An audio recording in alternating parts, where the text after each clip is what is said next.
it's like his profile picture. He's on his favorites list. Yeah, Like, bro, you I just think told I me remember him yesterday. doing this. Yeah.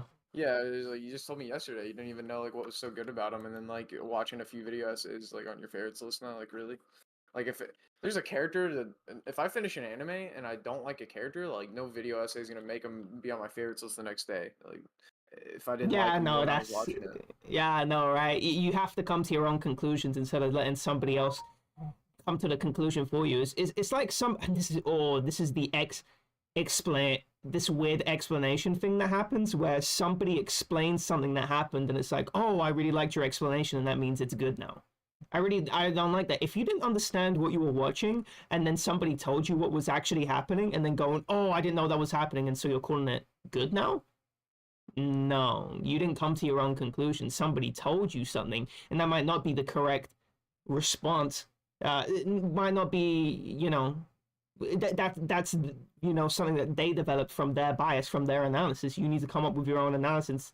And if you came away from watching the anime without understanding what happened, you're just you like the analysis of somebody else, but you didn't like the character. You watched interesting, cool analysis from oh, the actual character that exists in the anime. Yeah, like if you're not even like relating to him at all or anything. Yeah, you can't be obsessing. Yeah, that's not okay. You should be putting you should be putting MAO jail for that. Yeah. What the fuck is happening? That's why he's more deep in that phase now than ever. Probably. I mean, he's got like laying on his favorites list. I'm like, did you really like that character? Like, yeah, when you watch the anime, yeah. So I don't trust that lane. I know Frenzy's on the same wavelength as me. I don't trust that lane being a favorites character. I don't trust that at all. Without outside sources, like outside people are telling you what to think about this character, and you're just going with what they say. Because there's no way you watch that anime and you were probably, because it's rated highly among people that you talk to, you were probably in some sort of way you put more analysis than you otherwise would have into a character, and you probably still didn't come with very deep takeaways. So I'm thinking, Lane, that's not a character that I give a fuck about. That I don't even think Lane really inspired any sort of deep analysis from me. It's not like a very deep character when I think of, some of the stories and from books I've read, or some of the thought experiments philosophers a lot of philosophers do thought experiments to work through ideas, or write to an imaginary person to sort of work through ideas. And when I think of these sort of complexities in that, I'm thinking Lane didn't display any of that. And I think a lot of what happens is, what do you call it? This hive mind, where people start grouping their opinions together. Where somebody likes something, they don't like with Johan and Monster, and so people go, "Oh yeah, this is the best antag," and then they won't even really be able to explain, why he's such a good antag, or what were his plans and how did his plans changed based on what did they change, and what underscored his philosophy, and how did his philosophy change throughout the anime. So no, a lot of these people that put him on their favorites list are never going to be able to tell me any of that. And that's the fucking problem. Yeah. It's the fucking problem. You need to watch a YouTube video to tell you that. That's not you enjoying the anime, that's you enjoying a YouTube video. Two different things. Yeah.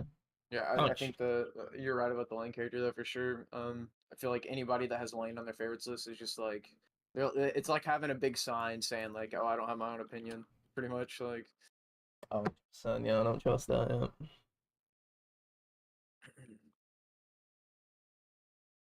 Hero Experiments Lane was definitely one of the worst anime I've seen. I'm not even joking. I'd rather watch Clannad. 100%. I was so bored watching it. I was so bored. I couldn't stand watching it. I can't believe. I think it's because I was in VC watching it, and that's the only reason I continue with that, because I would have just dropped it if I wasn't in VC. Damn. Yeah. Holy fuck, that was unbearable. Because it's really boring. you watch it and Yeah. it's just because the narrativization is really bad in terms of there is no coherent. It feels like a dementia patient trying to tell me, a story. It's like, yeah, I just went to the coffee shop. Oh yeah, and then like Martin Luther died. What the fuck? Where did this guy come from? Oh, and then the Instinction alien zombies just started infecting up. Yeah. What the hell? This is your third sentence, and then none of these are connecting to each other. That's what it felt like watching Lane. It felt Yeah. so disconnected from because um it was very confusing. It felt more of an experience more than I'm meant to guess a takeaway from a plot. Oh yeah, XYZ is happening. This happens and that happens. I just don't know what's going on. I don't know why people are starting to act very differently. I feel like I'm in a haunted house and I'm meant to and it's just meant to be very creepy. I just don't understand anything, any I of mean, the narrative that's happening. I do like the atmosphere of the anime. I think that's like the It's biggest very plus good. I was going for it. Yeah. 100%, yeah, and the sound effects too. I remember when that sign falls, when the girl jumps off. I don't remember her name in the beginning of the first episode, and then like the crashing of the sign, and it's like very quiet. There's no dramatic music in the background. It's just Mhm. the crash of the sign is so good. It's got a very good soundscape. 100%. You can There was you, this one where it was like the power lines, and it sounded the exact same as whenever my garage opens and closes, and I oh kept yeah. hearing it on my TV, and I'm just like, wait, is that my garage? And I'm like, wait, that's like just the anime. It like hmm fucked me up every time it played, and it played like every episode in the second half. I don't know if you remember that, but hmm yeah, that would trip me out. I yeah, the the the problem is that the narrative is just, and I hate this too. This is the explanation weird thing that happens where people will watch something not understanding, watch an anime and go, "Oh, that was so sick." No, you watch an analysis. That doesn't mean the anime is good, right? I could make I can make so many anime or so many movies sound really good if I explain something a very particular way. Yeah, of course, but it doesn't mean they're Remember, actually good, right? Because what you're trying to analyze in any sort of media is you're meant to be seeing how does it convey certain ideas. That's a very important tenet of media. If something is conveyed in a very confusing way that isn't enjoyable to digest, you can't be going, "Oh, I really understand the character." Yeah, but it was just awful to digest and get an understanding of what this character is. It was just really unenjoyable. I didn't enjoy not understanding anything that's going on and sort of having to piece, these fragmented pieces in my head together, and also put a lot of my own reading in the anime. I have to I have to make it's a lot of guesswork for me for what's going on because a lot of it isn't just super intuitively understood. You didn't enjoy any of that. You didn't even understand it. You just watched a YouTube video that gave you the understanding. So you can't go, "Oh, yeah, it's really cool that it was a puzzle." You didn't even fucking figure it out. You had to watch a YouTube video that you enjoyed watching. Yeah, okay, maybe on your MAL list, insert the YouTube video there and go, "Oh, yeah, that was a really good YouTube video." But don't tell me the anime is good when you couldn't even figure it out. You couldn't even figure out the idiosyncrasies and the intricacies of a character, or you could maybe come out with a basic takeaway of the character, but you didn't have an intricate understanding of the fucking character. Are we serious? Are you serious right now? You had the... No, you didn't. No, you didn't. You just watched a YouTube video. That's all you did. You didn't wait, understand. Yeah, go on. I swear, EXC was saying about Lane he never watched a video on it or anything. I Uh, remember him telling me that. I'm Did he saying not tell that to you? Well, he listened to Galactic, so Yeah, that's what I said. I said whenever you brought up the YouTube video thing, he's like, "Yeah, you talked to Galactic," and I'm like, yeah, I "There's know no." exactly. I still don't believe that he didn't watch videos on it. Like there's just no way. Hmm. Yeah, I don't. I Yeah, don't. no. I mean, I don't care if he already was talking to Galactic, who would have told him. So yeah, and Yeah. already picked up the character. Yeah, yeah. I don't. 100% not interested in what you have to say about Lane because I don't think it's authentic at all. Nietzsche would cringe at you. He would absolutely cringe. It's not authentic at all. Yeah, that's Dude, I yeah. Go just on. gonna say like I miss you're gonna hate me saying this, but I do miss old Zoo in terms of like the discussions were so much better back whenever we had like Ender and Near. Right. And like whenever it wasn't like Galactic and EXE, like those were like the side characters back Mm. then. Like the conversations about anime were just like so much more interesting back then. Whenever Ender was around, so that's like Okay. one thing that it's missing for sure. Oh, because you weren't From consulting an missing out. anime. Sorry, a YouTube video.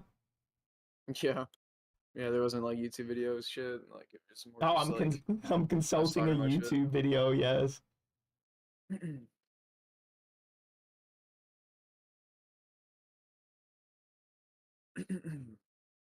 I think you can only consult YouTube videos when you have a really strong opinion on something. If you have a strong Yeah, opinion on something, you can absolutely like if you formed your own headscape of what an anime is and you're very prepared to defend it, then you can console watch a YouTube video. Because I've definitely changed my opinions on, things. At this point I've seen years of content of Game of Thrones, and I've definitely been super influenced by what people have said. But I have a very strong opinion, and I disagree a lot on what people say because I already have a strong foundation I'm working off of. A lot of people just don't, and they watch a YouTube video and then treat the YouTube video as the anime, as if, no, you didn't understand what happened in the anime, and maybe that's a problem with how the anime was conveyed to you. And maybe that's a critique you can have for the anime, that, hey, I didn't actually get all of these takeaways, maybe it was a little bit obtuse. That's a valid thing to say, by the way. yeah, true. I feel like that's not something people talk about. I know. Yeah, yeah. I think the only like anime I've actually like watched YouTube videos on is like Kaiji.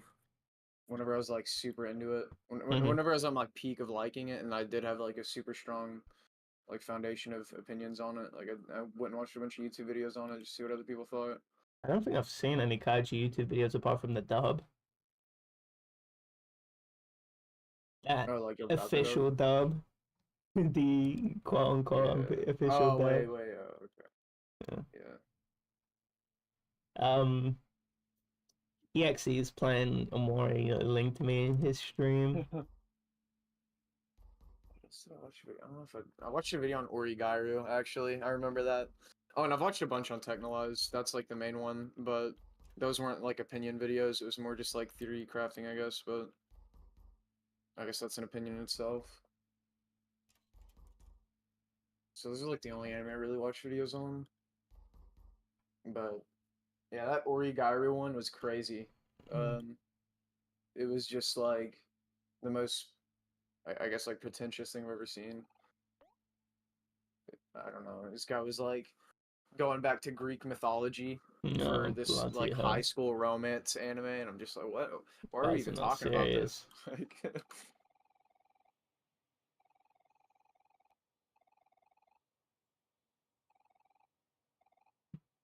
Yeah, he's been really gassing up Omori to me. I'm just thinking, yeah, obviously, Galactic told you it was good.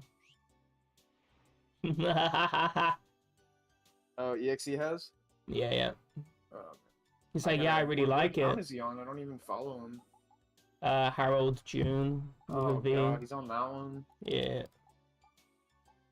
Is it still like the character that tits out or something? Yeah.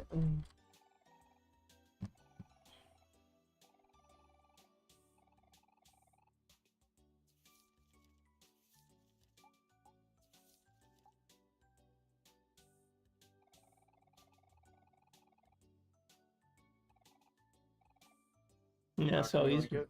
yeah, I did. Oh wait, shit. Wait a step out of Okay, you. come on. Alright. Oh, thank God he doesn't have that. Yeah.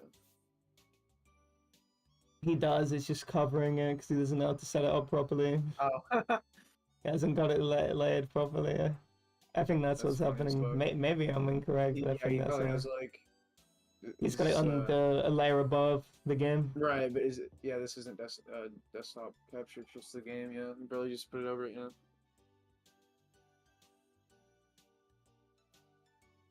Yeah, he says he really liked the combat. That it was a really interesting take of JRPG, of just turn-based RPGs. I was telling him, I'm just thinking, man, it basically uses status effects. That's a big part of dealing damage in the game. I'm just saying to him, man, status effects in RPGs and basing the combat off of that has been a thing since before you were born. You need to go and play different turn-based RPGs instead of, you know, and I've been telling him to play, a bunch of different games. I'm pretty sure Frenzy has too. And what sucks with VXC is that his palette, I was telling him, your palette is just nothing. Don't treat what you're, don't, because he was telling me, it's like, oh, can you tell me another game, like this? And I'm telling him, man, you do realize, every game of this genre is like this. Every single one has very similar elements, and also, it's like somebody that doesn't play many games. It's like, oh, please tell me a game that's like very specifically like this, and I'm just saying, man, you do realize that there are other first-person shooters that exist. There are other games like Call of Duty that exist, right? Like, it's not a unique concept that you're actually playing in the first person with a gun to your right. It's actually, CS also has the same thing.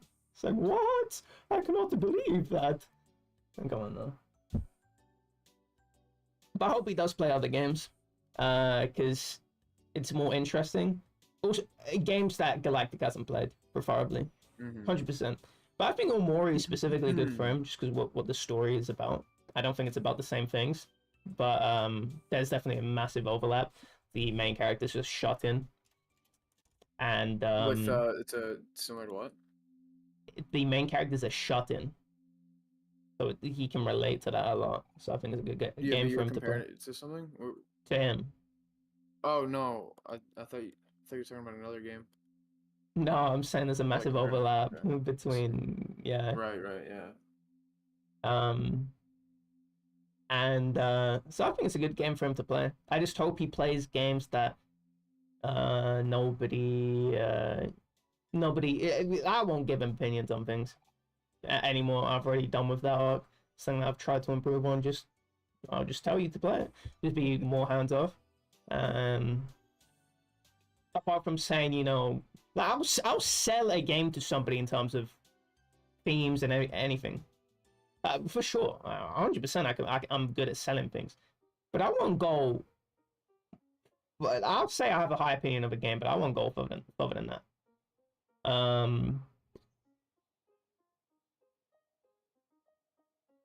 Because I do want him to. I do want to talk to somebody that has a vast array of.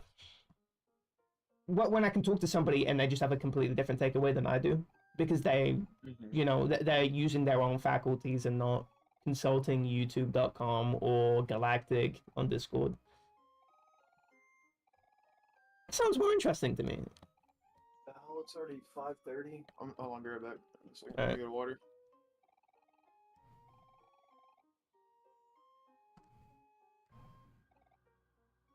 There's 2 at the start.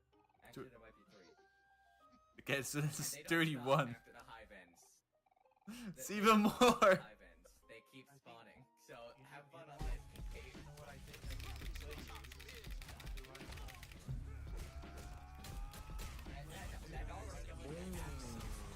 Yeah, I think I need to figure out a way to make it so the...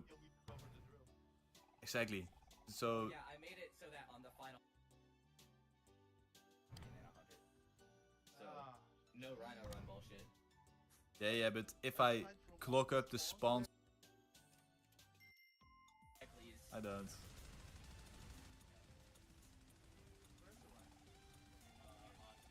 I got in. I shot a ridiculous amount of bullets just now.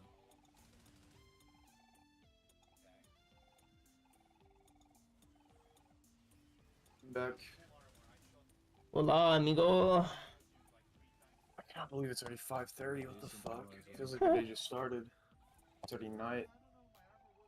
Yeah, I out dark, guys. That was just the aliens.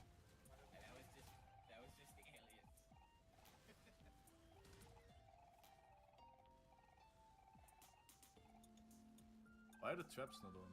Oh, they are. Why?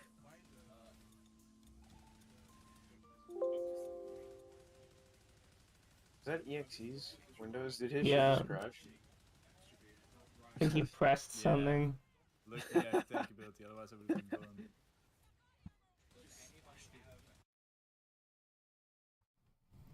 Put a yawning emoji. Don't know if he reads his chat though, because that sounded don't. But no one types in mine, so. Oh yeah, yawn. Yeah, copied it. Yes. Oh no, wait, I don't. I'm dropping too much armor. He's gonna take away my VIP once he sees my chat, for sure. 100%. Right. You should type, do you only play games that Galactic Rex? Or, and then dot dot dot.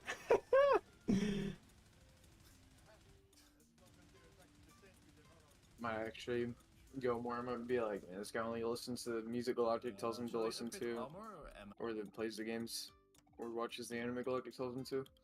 It's kind of true. Sometimes he'll play stuff that you like though. And Yeah, it's maybe. Like, it's like either it has to be one of you two. Yeah. Actually, when's the last time you played something like that? I told him to play. I can't even remember at this point. I think. What has he played? Actually, I saw him backlog he posted. I went on backlog today. Not one on there in so long. And I just saw some weird anime game. Yeah, I hadn't been on for so long, I thought I'd be logged out. I am logged out. Fuck. He's got 3 Souls games, Undertale, and Third Strike in his top. He played Needy Streamer Overload. Oh, I know that game. Someone was telling me to play that. It was like some random though. Right. Oh fuck, I'm logged out. I know what it is. I recognized it from the gameplay art. Alright, nice. What the hell?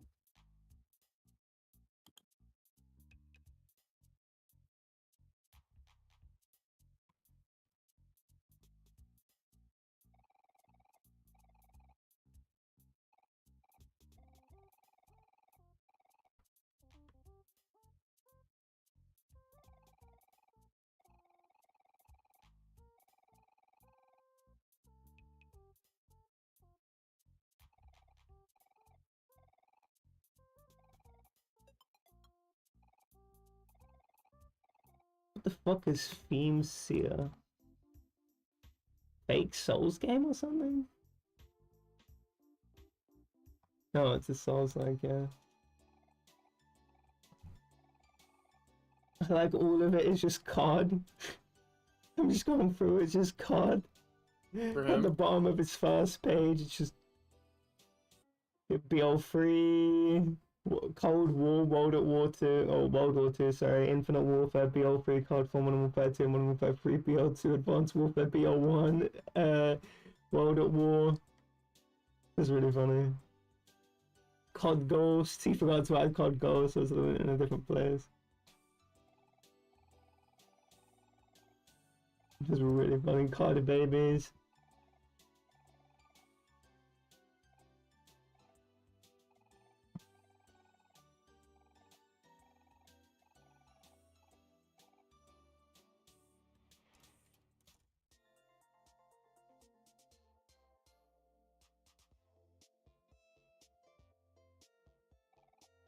Memorial is definitely one of the most boring games I've played, I'm not even gonna lie.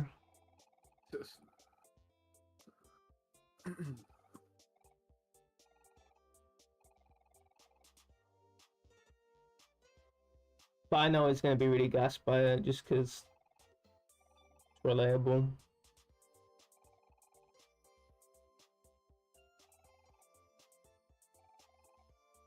I didn't mind the story. It's not like the story was bad. It's actually this the gameplay loop I had a problem with. I thought the gameplay loop was just really just not into turn-based RPGs that much. I think that at least this one, I think a lot of turn-based RPGs are just better. There are a lot better ones, and just in general, turn-based RPGs that are fairly simple, don't have a lot of complex mechanics. Just really boring. They're very simple.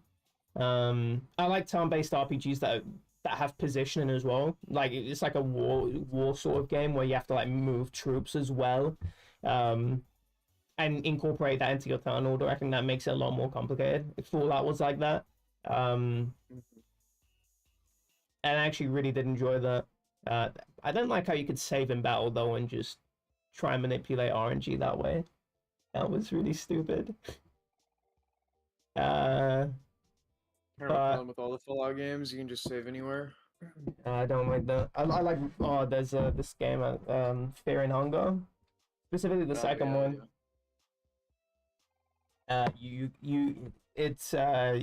save at beds, but you can only save a certain number of times because after you reach the night of day 3, that's the end of the game. You just moon scorch, which is basically akin to dying. Yeah, you were telling me about that game a long time ago. I've been wanting to play it, but I just don't play video games that much. Instead of like It's called guess, that like, you better still haven't stuff. finished. yeah, Yeah, I'm gonna get to it eventually, but it's gonna do it it's now. gonna take like a certain mood and just like fuck it, I'll beat it. This is the But it's gonna mood. be in one sitting. Like I'm just gonna go Finish and it beat now. You're fairly close to the end. Might as well kill it I now. could. Better than watching EXE play more. Just kind of want to go outside soon, though. I'm not gonna lie.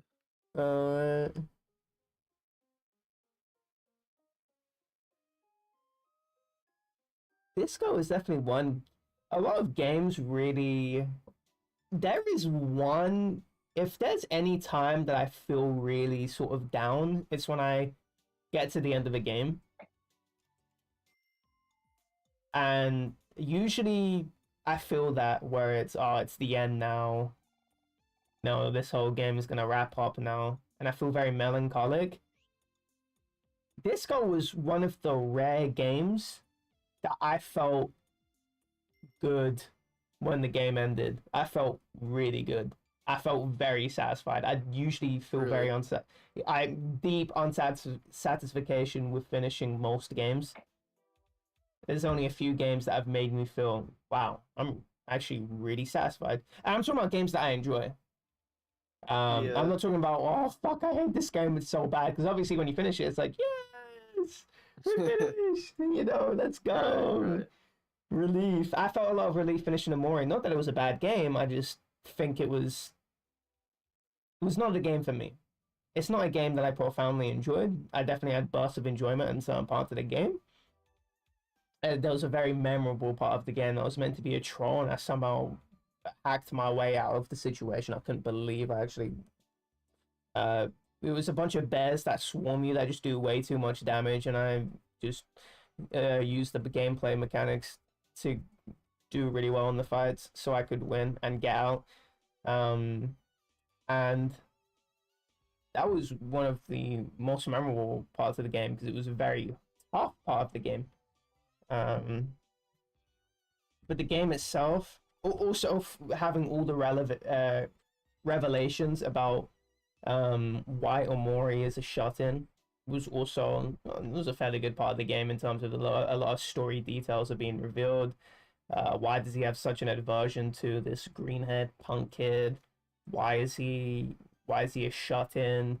It was sort of a bunch of dominoes, you know, falling off, collapsing. What the fuck the metaphor is, or not metaphor, but saying, and the part of the game was a very I guess hopeful, where it's like you take your destiny in your own hands, you know, that there's, you know, choices, a choice depending on what ending you're going for and what choice you make. And I like that. It felt very empowering. The fact that I'm, you know, confronting you know, playing as the character, I'm confronting, you know, what he, you know, his problems, so, you know, he can actually be a functioning human being.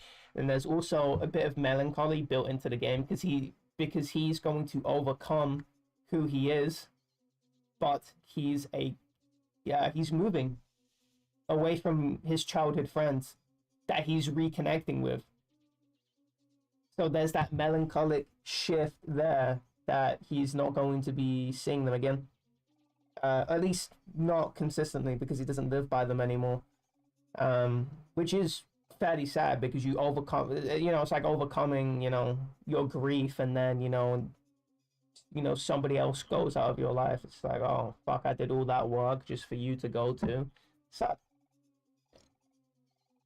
I did it. I didn't enjoy that ending section of the game, but definitely felt relieved finishing the game more than anything, because I'm just like, I don't want to play this game anymore. It's just really bored playing the game. I've only had one death in the game, and that's it. Apart from the mandatory death, I'm just thinking this game is maybe not for somebody that has, is a veteran of turn-based RPGs. This is, too simple, and I'm too good for a simple game. Start playing zombies. Mickey Mouse, like zombies nowadays. It's just thinking, what the fuck? This is Mickey Mouse. Yeah, dude. Someone that I used to play with called me the other day, and he's like, "Yo, we gotta do the Easter eggs together again."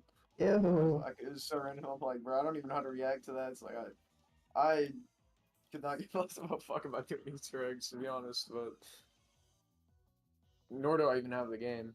So yeah. Oh, I forgot this new map came out. I want to see it. Came out yesterday, right? Oh yeah, it's like a medieval town apparently. Whatever medieval means, because that term is just used willy-nilly. I've not seen it though. I just saw a video in my sub box about what is it called? Some guy got the first 100 on the map. What is it? Zombies, new map. What is it called? Bank is back in new Citadel map. Glitching Queen. It's your screen, honestly. Ultimate Citadel, yeah, sure.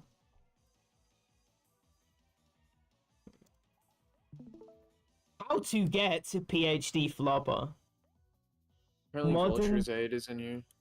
Wait. Look at the views for this. 22k. 85k. I want to see this. Check frags. 700. Okay, this has a lot. Ultimate Easter Egg Guide, Mr. Waffle Waffles, 16k how to get PhD Flopper, and this one, Modern versus Classic Zombies, 106k. I like how it has more views apart from one video. Yeah. Wait, I've watched this video? Treyarch made WoW zombie changes insane. Fuck, I don't even remember watching it. Maybe I clicked on it. Oh wait, no, I know why. No, I know why. So when I've actually found this out yesterday. When you search a certain thing, I was searching up a certain thing, so I wanted to know a certain thing, and then I saw a bar on a video that I don't think I ever watched, and I clicked on it, and it takes me to a chapter in that video that's about my search query. And I was thinking, I didn't even know YouTube did that. That's really interesting. I didn't know that. That's probably what happened there. Black Ops 6 Zombies. They've just done the mid-season update, and there is a brand new map to play. Citadel Del Mor. I think that's how you pronounce it. Please, guys, come on, correct me if I'm wrong. Citadel of the Dead, that's what it says. That's what it means. Citadel Del Mor. I'm a big fan of zombies in Black Ops 6. I can't... Actually, you probably know that because you were learning French, so... I don't know how the fuck I'm telling you that. Yeah, definitely know way more French than I do. I don't remember anything that I learned, any of the conjugations or anything like that. I don't even know if I learned that. That's the thing. I don't even know if I learned any of those because I failed French. I might take a class. Yeah. My school only had Spanish, so I wanted to take like a French class back when I was in like 10th grade, but yeah, we didn't have it. 100%. But think that I might go back to I might learn French as a fourth language or something, but a third language, just for my ego, because I don't know if my ego can handle me having like an F in French or whatever the fuck I got. I think I got a D or something. Didn't pass. Right. I don't think my ego can have it. Seeing that on my CV, thinking, man, I just want to, if they ask me about that, I'm just be like, comment t'appelles-tu? Some fucking bro. I need to, whip out the French. I can't. My ego can't handle that. Just like letting myself, having that on, having that, carrying that around, just no, I can't handle it. Especially how my progress in Japanese has been. I started playing Lego Star Wars, and I was like, fuck it, I'm putting it in Japanese. Like, I'm gonna force myself to engage in the language, right? And I'm already translating the most basic things, right? Because I just haven't seen those basic things yet. And also just like the way certain grammar is used, I'm thinking, oh fuck, I didn't even know this could be used this way. But the thing is, I don't give myself a lot of credit, right? Like for me, it's I'm not at the destination I want to be at, so I only see the destination, right? I'm not looking at my progress, I'm just looking at the destination. And so I just realized before I was really struggling to interpret sentences, right? Like a few months ago, I really was. Now I'm actually really able to engage in full sentences, right? Like it takes me time. It takes time for me to break down a sentence, but I can actually read this. Like I'm reading this. I'm reading most of the things on my screen. I never gave myself credit for that, but Yeah, I think right yesterday now- yeah, go on. I was just gonna. You can finish. Just talking about myself. No, you But- go. Yeah, I was gonna say for me, I'm at the point where it's like I'll understand like one word per sentence, like pretty much, maybe two sometimes. But yeah, when I get better, I want to do a lot of listening practice because like it's really easy to just like put something on in the background when you're doing other stuff, and it's actually like pretty productive in terms of just like trying to understand sentences. Like if you're Right. just in the car or something, I feel like it's a really good way to practice listening. For me, when I listen to Japanese things, I'm getting a lot of the regular things that you hear, like masho, or like the verb endings. Very, very, it's very, those are very understandable for me because I've heard them a lot and they're very common in Japanese. But a lot of I'm just not understanding anything else. But it's good that I'm getting a lot of the basic things out of the way because then I don't have the mental stack because I don't need to start paying attention to mass or whatever the fuck because I already understand what that means. My attention can be placed elsewhere so I can pick up different things. But I definitely just want to do independent listening practice first because having a sound only deck, so I have to actually engage with the sounds. I want to do something like that. But I'm not focused on listening right now. I'm 100% focused on the reading. I want to understand the grammar. Just being able to read the grammar to a good enough extent. I definitely want to have that for sure before I start listening. Just because I just do more reading in general. It's very very easy for me to read because I'm not watching any animes or anything. And the things I want to engage with our games, and so it's just easier for me to just improve my reading and solely focus on that. So I think I'm looking to continue playing games in Japanese. That was a really fun experience.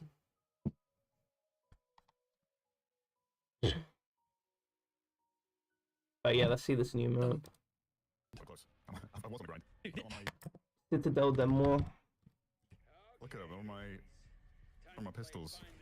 Actually, Spines. I was thinking about learning French, so I was watching a bunch of Napoleonic era like battle strats, battle tactics even. And just that whole era is just so fascinating to me. I really like it. The tactics of that era, the aesthetic, the uniforms look really fucking sick to me. I used to not like them. I used to think they looked a little bit homosexual. I was just thinking, yeah. I just like the way French sounds. It's a really good sounding language to me. Yeah, I agree with you. I do like how it sounds. Yeah, I used to think it, because, I like, like Roman era, like Segmentata, like Imperial,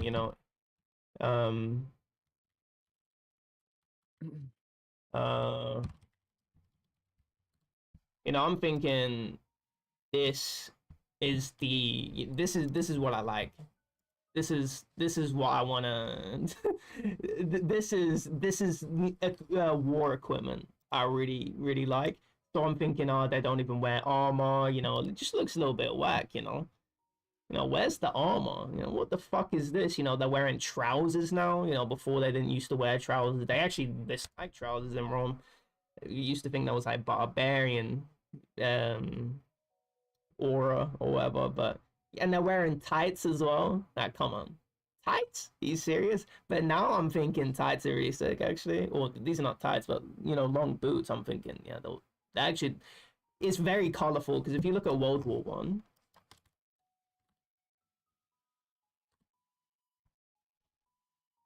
compare this, right, like brown. I mean, you definitely learn about the war in school. And just seeing this brown shit everywhere. Everyone's wearing brown shit. This is what they wore initially. They used to, because the French are fashion conscious, I guess. Red. They brought out red, bruv. Red, what the fuck are they thinking? Yeah, like just brown. Just like brown and green and whatever. Russian. French Republic was blue. That's very interesting. Oh, I got the Germans down here. It's like brown and all that nonsense. What is this? Austro-Hungarian. Look at this shit. It's like gray, brown. It's very dull. You look at Napoleonic era. Okay, this is pretty sick. I do like pirate hats. Fucking wearing pirate hats. Like green and red and fucking like cool sabatons. I think that's what they're called. Actually, no. Or maybe that's a piece of clothing and I'm just getting that mixed up. But to me, that's sick. So I've just been watching a lot of that. And specifically Napoleon's wars, because he is one of the great commanders in history. And I was thinking, yeah, I do think I could learn French at this point. So why am I hearing swords clashing on the XE stream? I've been out of French practice since like February, so at the start of February. Right. So I don't even know how much I can recall, but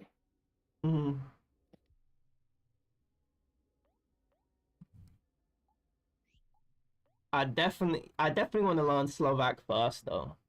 I might, after I get my passport, I might just go and live there for a year and try and learn the language. That would be really fun. Super fun to learn. Because I can actually have people that are very accessible to me to speak. I mean, my mom speaks it, so it's very... like, it's very hard to understand, but okay, let me... And you already know a bit of it, right? Like, This is exciting. Yeah, I already know a bit of it. Yes.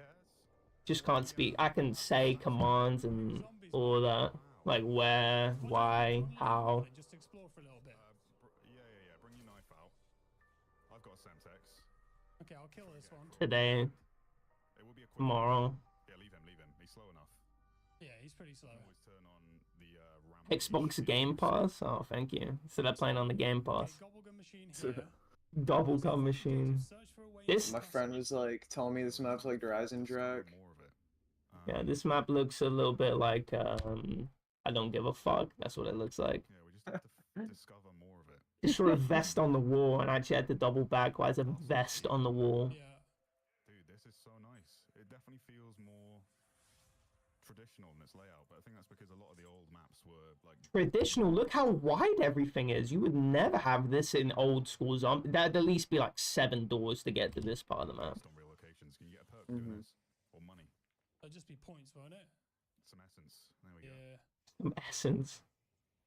FC Corsair. I mean, anything could be an Easter egg. Blue hit markers. I'm just never, or hit indicators. I'm never gonna get over that. Easter egg you get a perk from.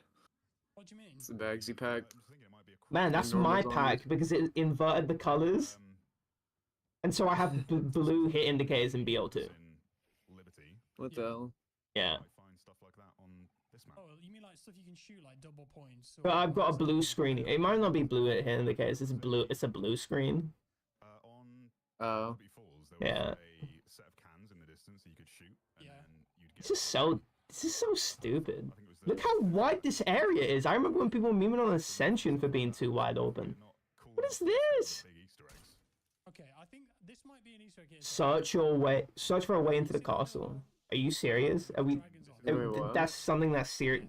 They've got that there. There, Tom. Yeah. You reckon we can set that on fire? Oh yeah. We were talking about that whenever we were looking at the trailers and stuff, like the leaks. I just I don't know if it was leaks or something, but yeah, it's just I mean, like objectives are just so stupid. It's like you're supposed to just do whatever the fuck you think to do, you know. I know That's supposed to be exactly. directed It's somewhere meant to be with campaign. hands off.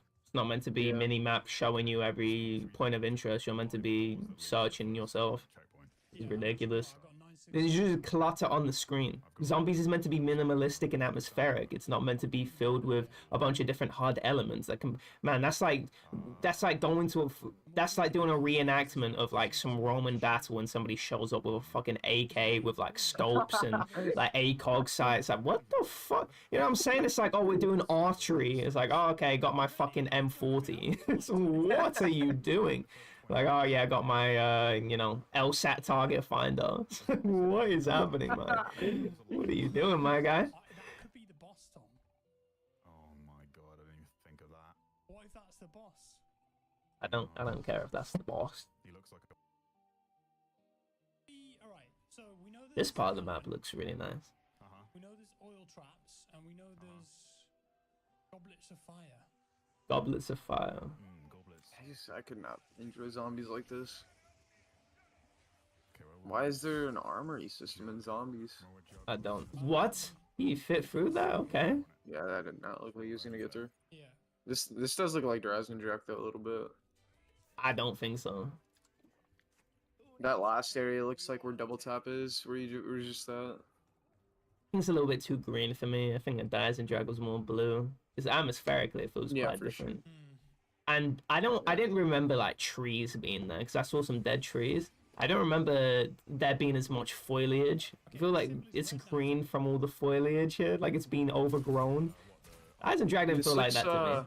Oh, I found a No, But this- I don't think it's like that similar, but This you know what this does area- remind me of? It's kind of like cobblestone, actually. Yes, yeah, it's like cobblestone.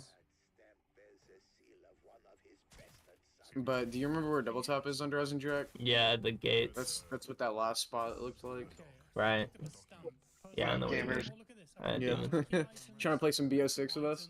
We're doing the Easter eggs right now. Nah, I don't have BO6. I haven't bought a game since Black Ops 3.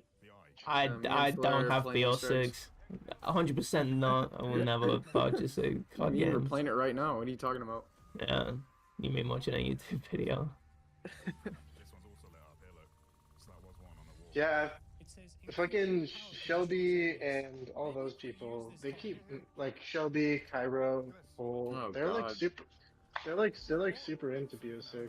There's no way. Oh, dude, I want to make a video on this game now, like so bad. They're gonna get so pissed off because I talked shit about BO3 in like a 1-minute segment in one of my videos, and those guys lost their minds. It was crazy. That's so funny.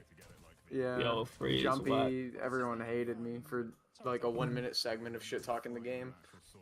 Should have made it a whole BO3 video. BO3 I was is actually okay, gonna. but, like all I the, was planning but to. like all the maps are. I still have the script for that, by the way. Nah, that's really funny. That's the new park there. Yeah, I was working on a video for like why BO3's dog Just- shit like 2 years ago. That's Just so funny. remember, just remember Just on amalgamate round the entire 10, fucking community. on round 10, everyone's sprinting in BL1. Round 10, all man are sprinting. Did you see how slow those zombies are? Look at this guy! Did you see how slow he was? Look at that. Man, it's like a round 5 zombie just spawned in. It's just not like even in the low rounds, yeah, like This is BO1 round used to 11. be hard.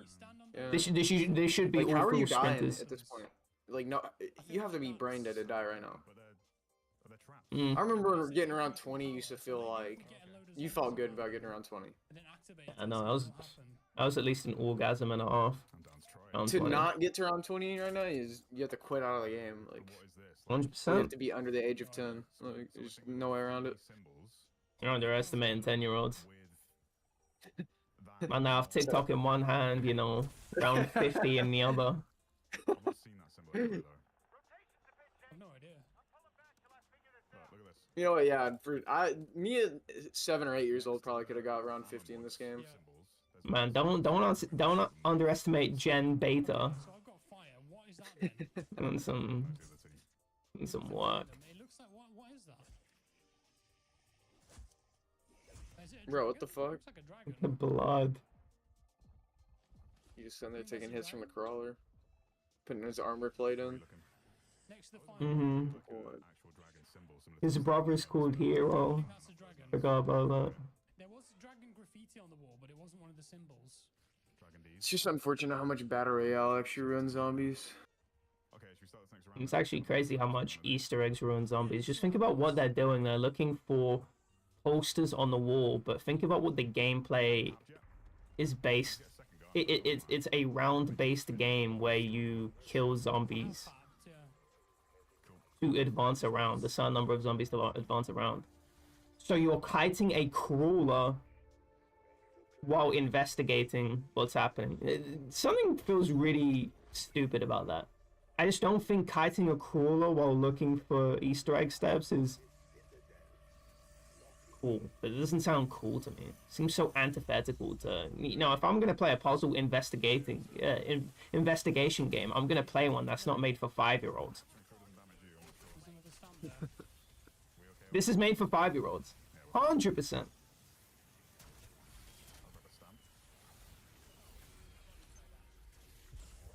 Why is there like the SOE bugs too? I didn't. Why are they bringing them back? Because they're creatively bankrupt, so they have to recall on previous ideas. That's why they still are recreating zombies without any sort of understanding of how the game works. It's just, oh, if I reference old thing, then people are going to like it because I referenced an old thing instead of actually recreating what the old thing was. And so there's no atmosphere, you know, you can't have hard elements all over the screen thinking you're recreating any sort of atmosphere. There's not an evolution of the game because it doesn't understand what it came from. What it came from was a game with rounds, and the rounds had meaning in the game. It was not just, oh, once I get to a certain round, you know, it's basically the same round over and over again. At least in some of the other new releases of zombies, it basically turned into that where everyone just had low health. Health cap. That's dumb, that's stupid. Okay, let's look for more symbols, Tom. Yeah, let's look for more symbols while we kite easy to kill zombies. That nuke. Yeah. Isn't that really annoying? You're playing a puzzle game, but imagine playing a puzzle game, but the puzzle game was inside Call of Duty multiplayer, so you had to avoid getting killed by people that are trying to play for stats while you're hunting for, you know, how to complete the puzzle. Doesn't that sound absurd? Well, this is what Easter eggs are. It's a puzzle game inside a horde kill repeat zombie survival game. What the fuck is that? It doesn't. This is why Easter eggs are so antithetical to what this game is. That is dumb. That is stupid. Please, if you want to play a game where you're hunting for, if you're doing a quest, play a game that's dedicated for that. Oh my word. No, the multiplayer analogy, that's too good.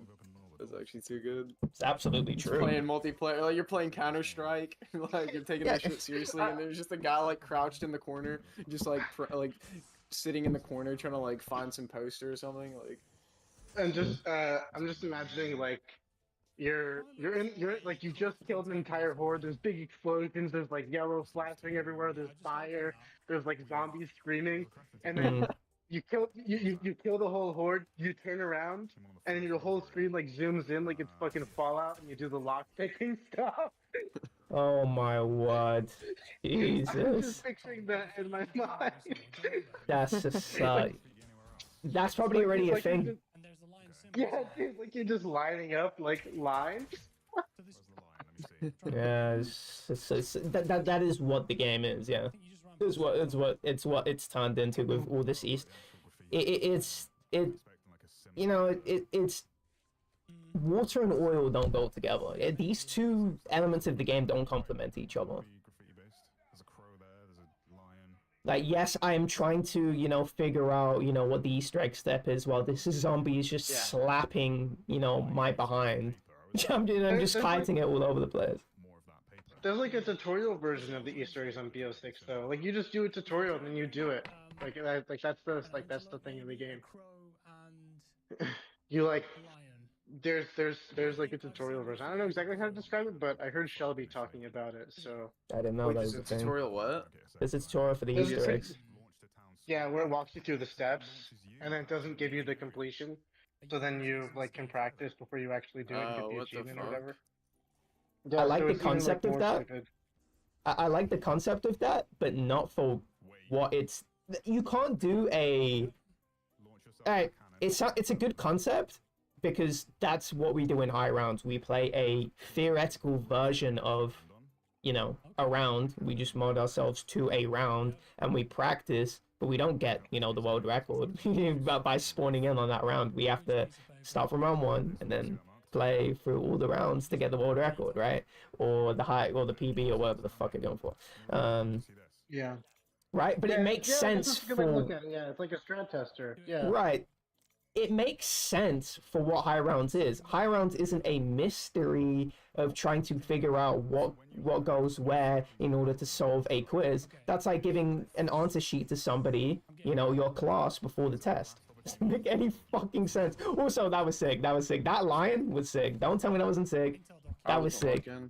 Okay, look at this. What the hell? Oh, it's like a cannon.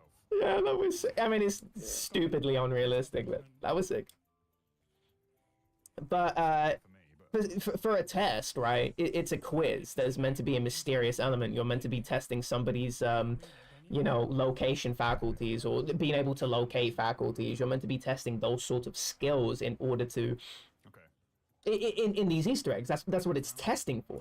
And so when you get the right answers in a test environment, well, that's fucking stupid, right? Like you'd have to get mock questions that are related, but aren't you still that practice your, you know, ability to solve Easter eggs, but aren't actually, you know, the actual answers on the test, aren't actually answering the questions on the test. That's what it should be. That seems like, okay, that kind of makes sense, you know.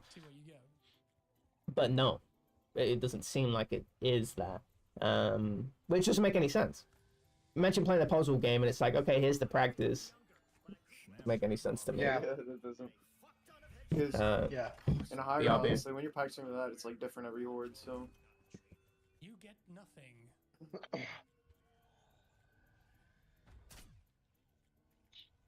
Sometimes, like if you look in these, oh, Did my pistols not drop on the I ground? don't know, dude. I just think zombies are just gay. no, you probably still got them equipped. Change weapon. Zombies is just gay, dude. Ew. Your pistols are gone. I can't believe these guys are actually enjoying this game. Though it's like everybody's enjoying this game. You've been robbed. It seems like I can't believe it. There we go. Is it really that different from something like Cold War? I mean, people enjoyed Cold War, but it was like only like the first 2 weeks. And then the Have you game seen kinda the fell off. Have you seen the clip of fucking MC playing, dude? The Play game this. just looks like. Hold on, I'll find you the clip really quick. The game just looks like not even fun to play, honestly. Yeah, that's what me and Fleur have been talking about with like camo grinding. It's like Why is it? What do you mean? it just looks so brain dead. Like, you're just getting headshots. Like this is how you're interacting with the game. It's just so dumb. Yeah, here, I'll put it in the chat. And yeah, like I just found it. let me see this. Yeah, let me see this. Oh yeah. Drill it through their skull, mate.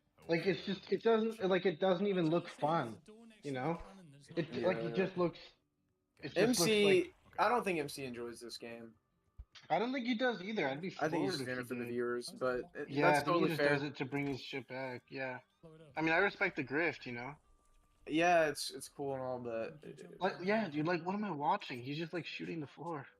like I think a lot of people, I think all the zombies YouTubers, even them, like I feel like they're Need to grifting be to an executed extent, and genocided and ethnically cleansed. Yes, yeah, yes, so- they do.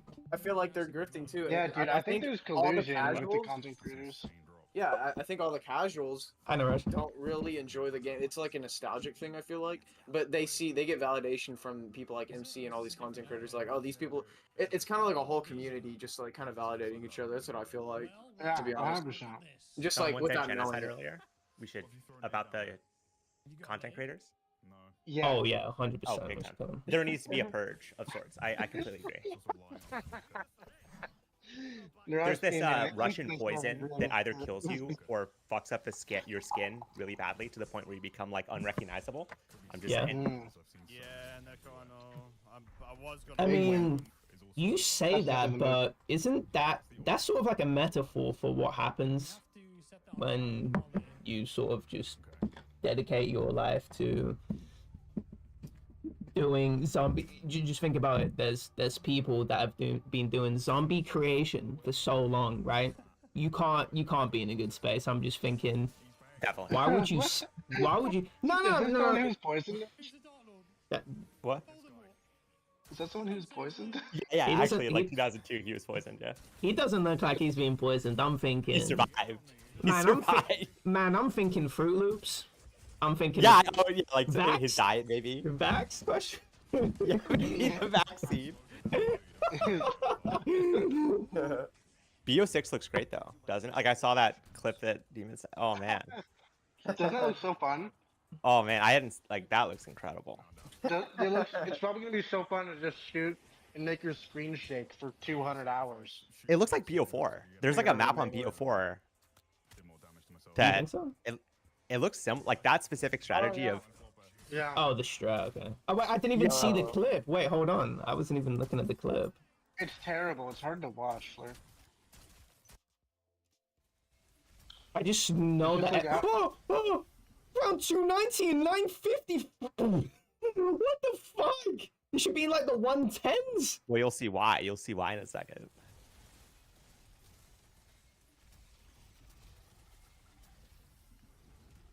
I don't know. It's like weird to see Whoa. Ring of It's just- Fire in BO5 and be like, let's bring back that mechanic. Like I don't understand that at all. What is happening right now?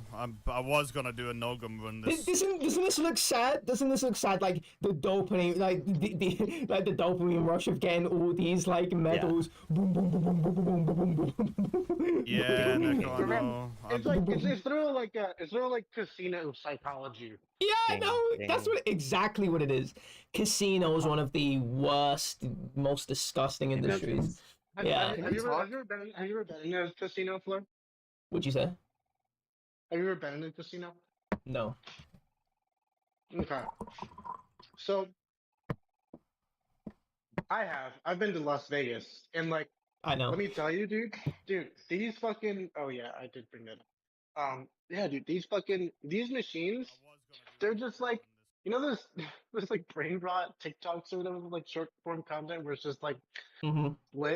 split versions of like Subway Surfers on the bottom, and then like Logan Paul talking about like how much he hates women or whatever on the top. I didn't know Logan Paul did that. Interesting. Yeah, based. Well, I'm just doing like anybody, you know. Right. It's just like there's always these moving animated characters Mm-hmm. at the top that are just like jumping or doing whatever. And Mm-hmm. I saw one of my friends do that. I saw Ian do this. He like he was doing it ironically, but everybody does it. So like maybe he thinks he's doing it ironically, but he's actually being serious. Right. But they do this thing where they slam the buttons and then like rub their hand on the screen. It doesn't do anything. Oh my Okay, god, so there's no. so many things like this. Yes. Oh my god. Or there, so in the past, you Like, could they're just look doing it up. like Sim. You could look up the slot machine, like the wheels, and see what was next, and see what you almost got. And so I just Yeah. linked a clip of this. People literally do this exact thing, but on the digital. They're like Fleur, open this That's clip. so Like, you'll see stupid. what That's Demon's so talking about. stupid. Like they're like There's- they have all these there's, like, rituals. these- but they're- Yeah.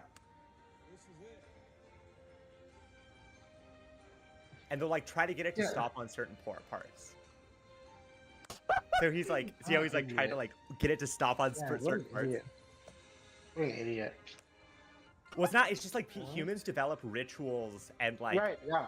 yeah, like this happened. Like this really stood out to me in Zombies, where it was like shoot the box a certain number of times, or lay down in a certain way, or like throw your nades in a certain spot, or like just all this stuff that I knew was bullshit at the time. But I was like, this is so interesting. People are like doing this. Yeah. Scrape that motherfucker.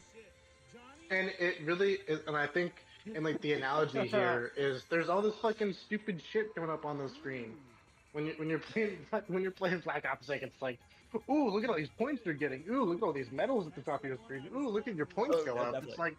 It's like there's like 9 different things being being adjusted, or things you're earning. It's ridiculous. But it doesn't even engage me though. It's like it's so bad they're having to use this shit, because even that doesn't engage me. Like What, that the strat medals? looks so boring.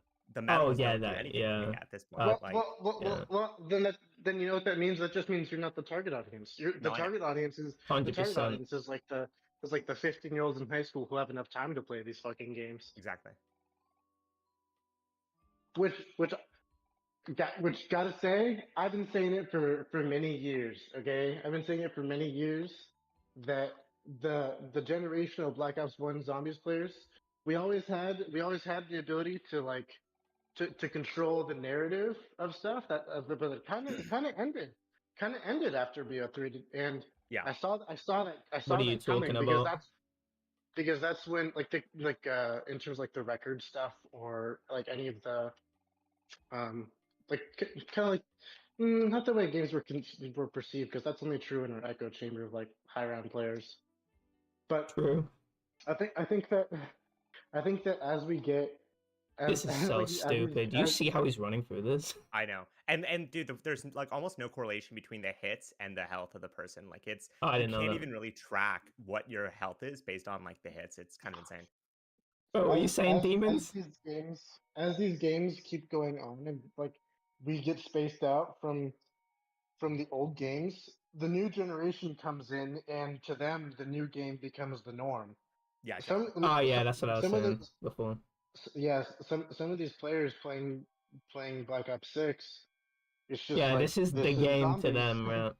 Yeah, this is It's a zombies. bunch They of don't. pieces on the floor. Camel grinding is something Yeah. that is Uh huh. actually a concept. It Uh huh. should never be a Uh concept huh. because it's Uh huh. antithetical to how the game's meant to be played.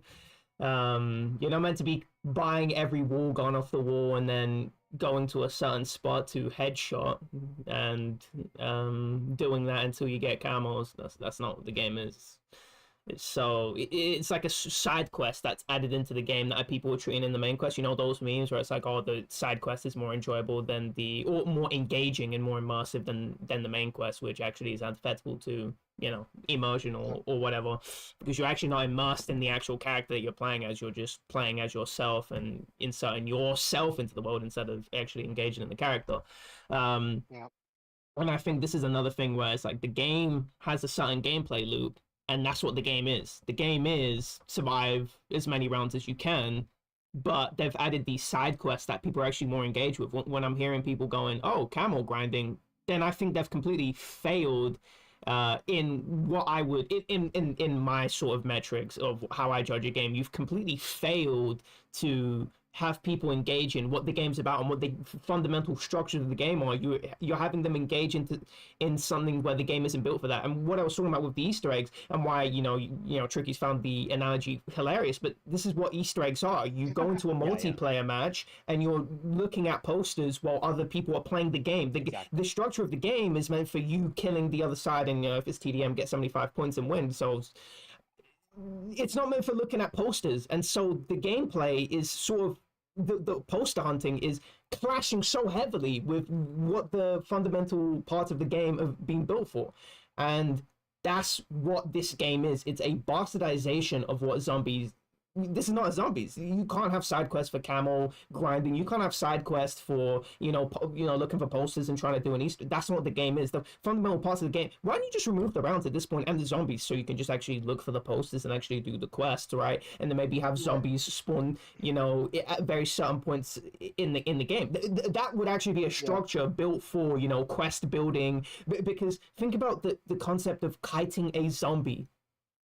It's so antithetical to what zombies is. You're not meant to be kiting a zombie for 20 minutes trying to set up an Easter egg which usually at least a lot of the time ends the game, so you're not actually surviving to the highest round. It prematurely stops that. What the fuck is going on at this point? Just remove rounds and that's it.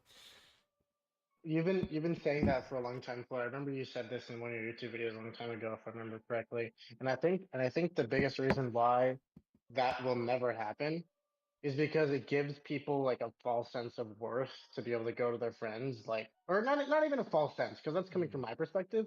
To them, it probably is a sense of worth because they can assign like a Well, number it's to false. it. You're not worth anything. Zero. To my There's values no anyway. such thing as objective worth in this sense. You're talking about a person's sense of self based off video game validation. Like there's no like material, physical underlying reality here. Like you can't. I mean, you can say there's false, but like we're still in the same position of them thinking. No, I know, but we're still thinking like we all agree here, right? So it's not. But it's the fact that it's true to everyone else, which is so depressing. Like that's yeah. they can say, "Oh my god, I got to round 200." No, like it took them like No, literally no, like you 3 didn't, right? hours. Literally, it took you like 3 hours. The zombie health maxed out at round 35. All you did was play round 35 over and over again, where they added like one zombie every round. Exactly. Whereas people think like, oh, in the past, I used to only die at 35 because Right. my camping strat Yeah. stopped. Like this is the Right. that's a really I never thought about it that way, but that is actually exactly what they did. But I think it's 45. But yeah, like that's basically exactly what they did. Yeah. What's They just made us like, oh my god, now I'm getting to round 300. Like Right. it's so silly. you Yeah, know so silly. you know what the truth is, and I don't really care about what casuals think. I don't.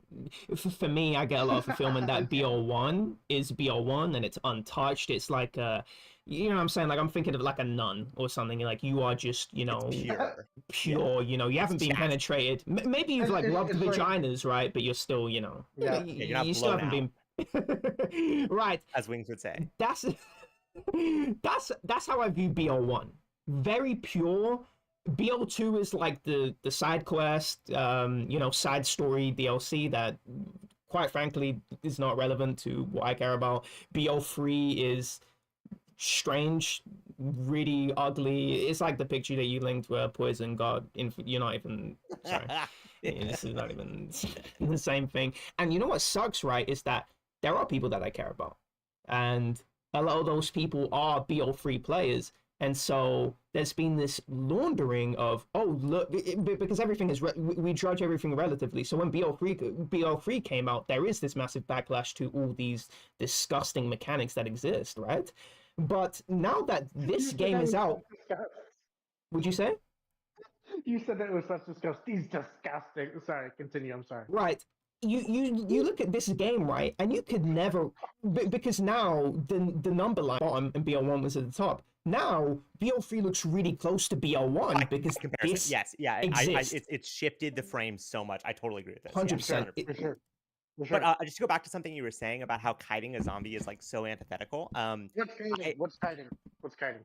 Oh, it's just basically holding a zombie, right? Like, and so it basically. But okay, go back. Like, think about BO2. Like, BO2 did this with the buried, the main guy that you could have them hold a crawler, right? Yes. It did it with EMP grenades, right, where the crawler wouldn't bleed out and the zombies. So wait, I just want to go back and just think about it this way: we, as a high round community, accepted these things because they helped us do co-op, right? These were things that were put in the game that weren't meant for this reason, but they helped us do co-op. They were put in there to allow you to do the Easter eggs. That was what those things were put in for, was so that you could hold the zombie, so that you could do the Easter eggs, so you could get Maxis's side completed, right? Like that was the purpose of these things. And I think people didn't notice this at the time because there was this secondary benefit. I think the problem we're at now is that there is no secondary benefit for any of this stuff. None of this stuff provides any benefit to the high round community, and all comes at the expense of the high round community. So I think that's what the big shift is. It's not as if they ever really understood or appreciated the high round aspect. First rooms was accidental, speed running was accidental, high rounds was accidental, but it's now that they're actually actively fucking us over with the new gameplay mechanics, with the new reward systems, that people start caring. But a lot of the stuff was noticeable, frankly, back in the day, and I noticed it at the time. I mean, it was pretty obvious they were going in this direction, I think. I mean, and this is what I was getting at with the games being relative, is because it's laundered the reputation of BO3 and BO2, because day one, when I remember renting it from Blockbuster. I didn't even buy the game. Rented it from Blockbuster, and I played the game. It was very shocking. My disappointment, palpable. It was. My day was absolutely ruined. I only actually got the game when the Mob of the Dead DLC came out.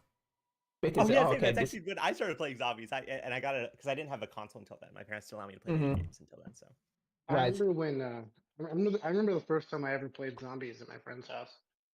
Same. It was playing Kino, and it was like we couldn't get past the damn dog ground because we kept buying the Olympia off the wall. Yeah. And we were just getting fucked up. Yeah, I got moles too. And I also remember when I like switched to the. Remember when I started like taking zombies like seriously among my friend group. That's when my neighbor convinced me to play it when he was spending the night. One time he was like, "Dude, we're gonna play zombies on Black Ops 2," and I was like, "No, dude, I played that so long ago and I hated it. It wasn't fun just because I sucked at it." and then we played it, and I actually had a lot of fun, and I really fell into it a lot. Mhm. And then I became the best in my friend group, and then I saw Frenzy play Shadows of Evil, and then I was like, I'm gonna get fucking hard at Shadows of Evil, and then I did, and then Mhm. from there it's kind of snowballed. And then I met Crash Bandicoot. I'm gonna keep going. I'm sorry. I'm just talking to me. Yeah, for me, BO2, I was very on the whole the whole round. What Niraj was saying earlier, where it's like the whole like, oh, that we're around 290 now or whatever. At how that's sort of the standard for a casual, where a casual can very easily attain that.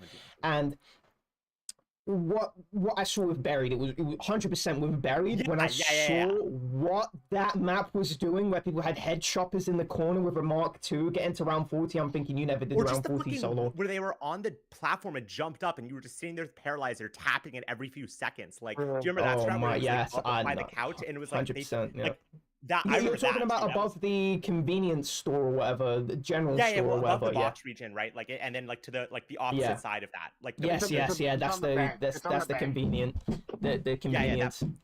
Yeah, that like sitting there with the fucking with the Paralyzer one tapping, like that was to me. I'm like, There's something I'm like, seriously wrong here. I'm concerned. I was very concerned. Origins kind of saved it for me a little bit, because it just felt like Mob and Origins just felt so much like Zombies that I like OG. remember. Like it felt so similar. But I want to pull this up for a second. It's only 2 minutes long. This part I want to show you, you guys. But like so.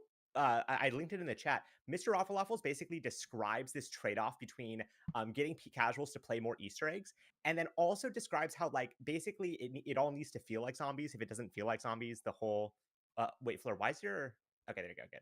But yeah, so he basically describes this trade-off between Zombies and like getting people to play Easter eggs more. But he also talks about how like it needs to feel like Zombies. It needs to feel immersed in the world and not taken out. But it was funny because he kind of talks about how it's good to have things like posters that literally tell you exactly what to do, which I thought was funny given what Fleur was saying earlier. Anyway, but yeah, you guys will see what I'm talking about with this. It's like 2 minutes. So. But yeah, turn up to like 1.25. I'm already on to it. Back, by the way. You know, it's in the spawn room. Is that there's Easter egg steps. Okay, let me join. this guy's a little bit quick. Oh, what a face. Which is insane, and I think that there's good here and there's bad. Okay, so Treyarch has gotten a lot of flack in recent years for making their Easter eggs too easy and hand-holding you too much, right? And I think that they deserve that criticism. I think that they've over-indexed in that direction and they've overdone it in a big way. But some of the stuff that Treyarch does is they put an objective marker on your screen saying like, go here to get Pack-a-Punch or whatever, and then they sort of nudge you with character quotes that tell you where to go on the Easter egg. But none of it is as explicit as literally giving you a checklist on the wall in the spawn and your escape plan. Like none of it is as explicitly laid out as this. And so the question is this better or is this a lot worse than even the modern stuff is doing? I think to truthfully answer that question, you have to recognize that the modern approach, where they try and get more players to play the Easter eggs, it has its benefits, right? Like there is absolutely a positive to that, and that's that if more people play Zombies ultimately becomes a more important part of Call of Duty. The devs I get just more hit this one budget out, to actually boys. make I some can't hear experiences it. because more people are playing Especially Zombies because I'm on mobile, though. That's not your fault for it. It's just I can't figure out how to adjust the volume on mobile. I'm sure I'll get the point, though. Keeping it feeling like Zombies. Do you know what I mean? And I think Wait, pause. So did you guys hear that? Like he said, this is the modern approach to Easter eggs, to Zombies, is to get people to play more Easter eggs. And then he lays out this chain of events where everyone benefits because more people play Zombies and there's more funding for the devs, and then they get to put more money into the game, right? This is literally like what I've been saying for years, right? Which is that they're trying to get people to play more Easter eggs. This has been the direction this is going. He lays out exactly what I've been saying. Like this is exactly their perspective.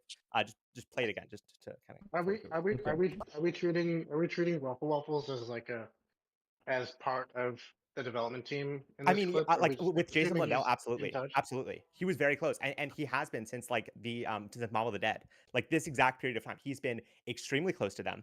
He's had early access the entire time, but he's also kind of been the one that other YouTubers turn to as the expert for what this game is and what it should be doing, right? He was always considered the serious, not like content creator, Noah J. Like he was treated as sort of the intellectual, kind of leading intellectual of this group of people. And it's weird to describe it that way, but that's exactly what he is. He's like the kind of, most respected part. And I think he sees what Zombies has become as bad, but he also kind of believes that there is this beneficial trade-off where, okay, we're going to direct the gameplay more towards Easter eggs, right? Which, okay, against what? Against high rounds, right? Like we're directing it more towards Easter eggs instead of high rounds. That's not said, but that's the implied trade-off.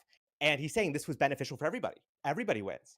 But then he kind of admits like, okay, actually this fucked over the game. There's actually like, so just like if you hear what he says here. What I don't understand is how don't get this thing.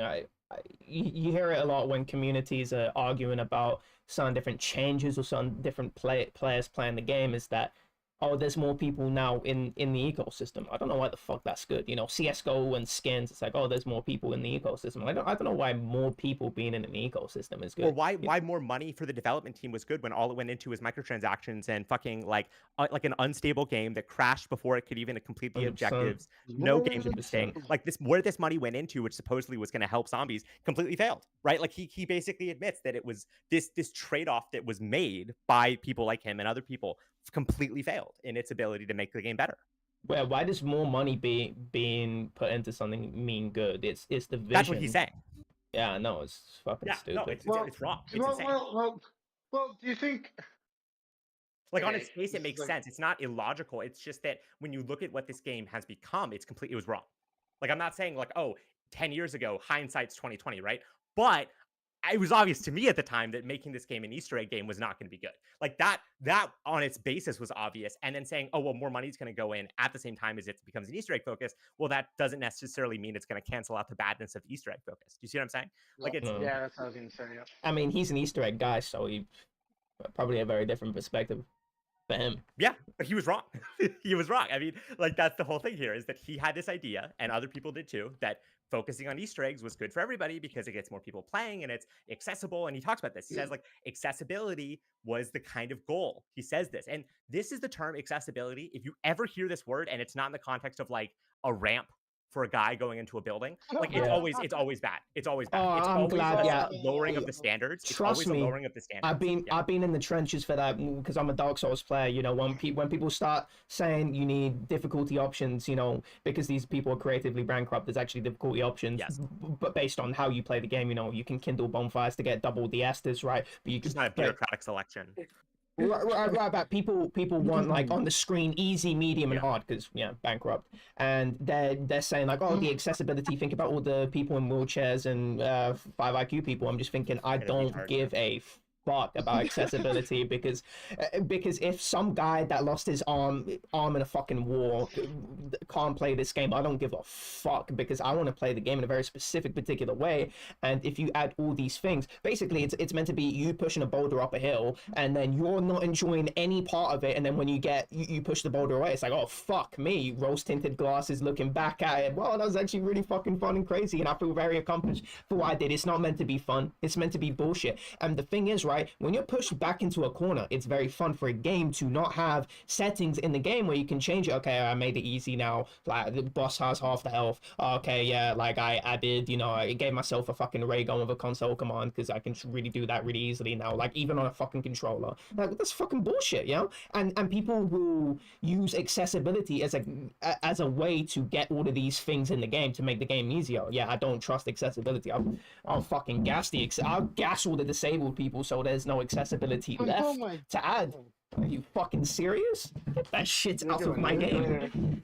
But I think that this is all a fucking worthless argument in the sense that it was never about accessibility. This is all about planned obsolescence. The game was the fact that you could play games like BO1 and BO2 forever and they were like competitive for a long time. These were not viewed as positive attributes of the game by the developers, right? Like this whole idea of accessibility, this is not what it's about. It's about getting people to move on to the next game so that the game can actually be completed really quickly, right? And you can see this in the fact that they've added round caps to the game. Like round caps did not need to be a part of the game, but they were.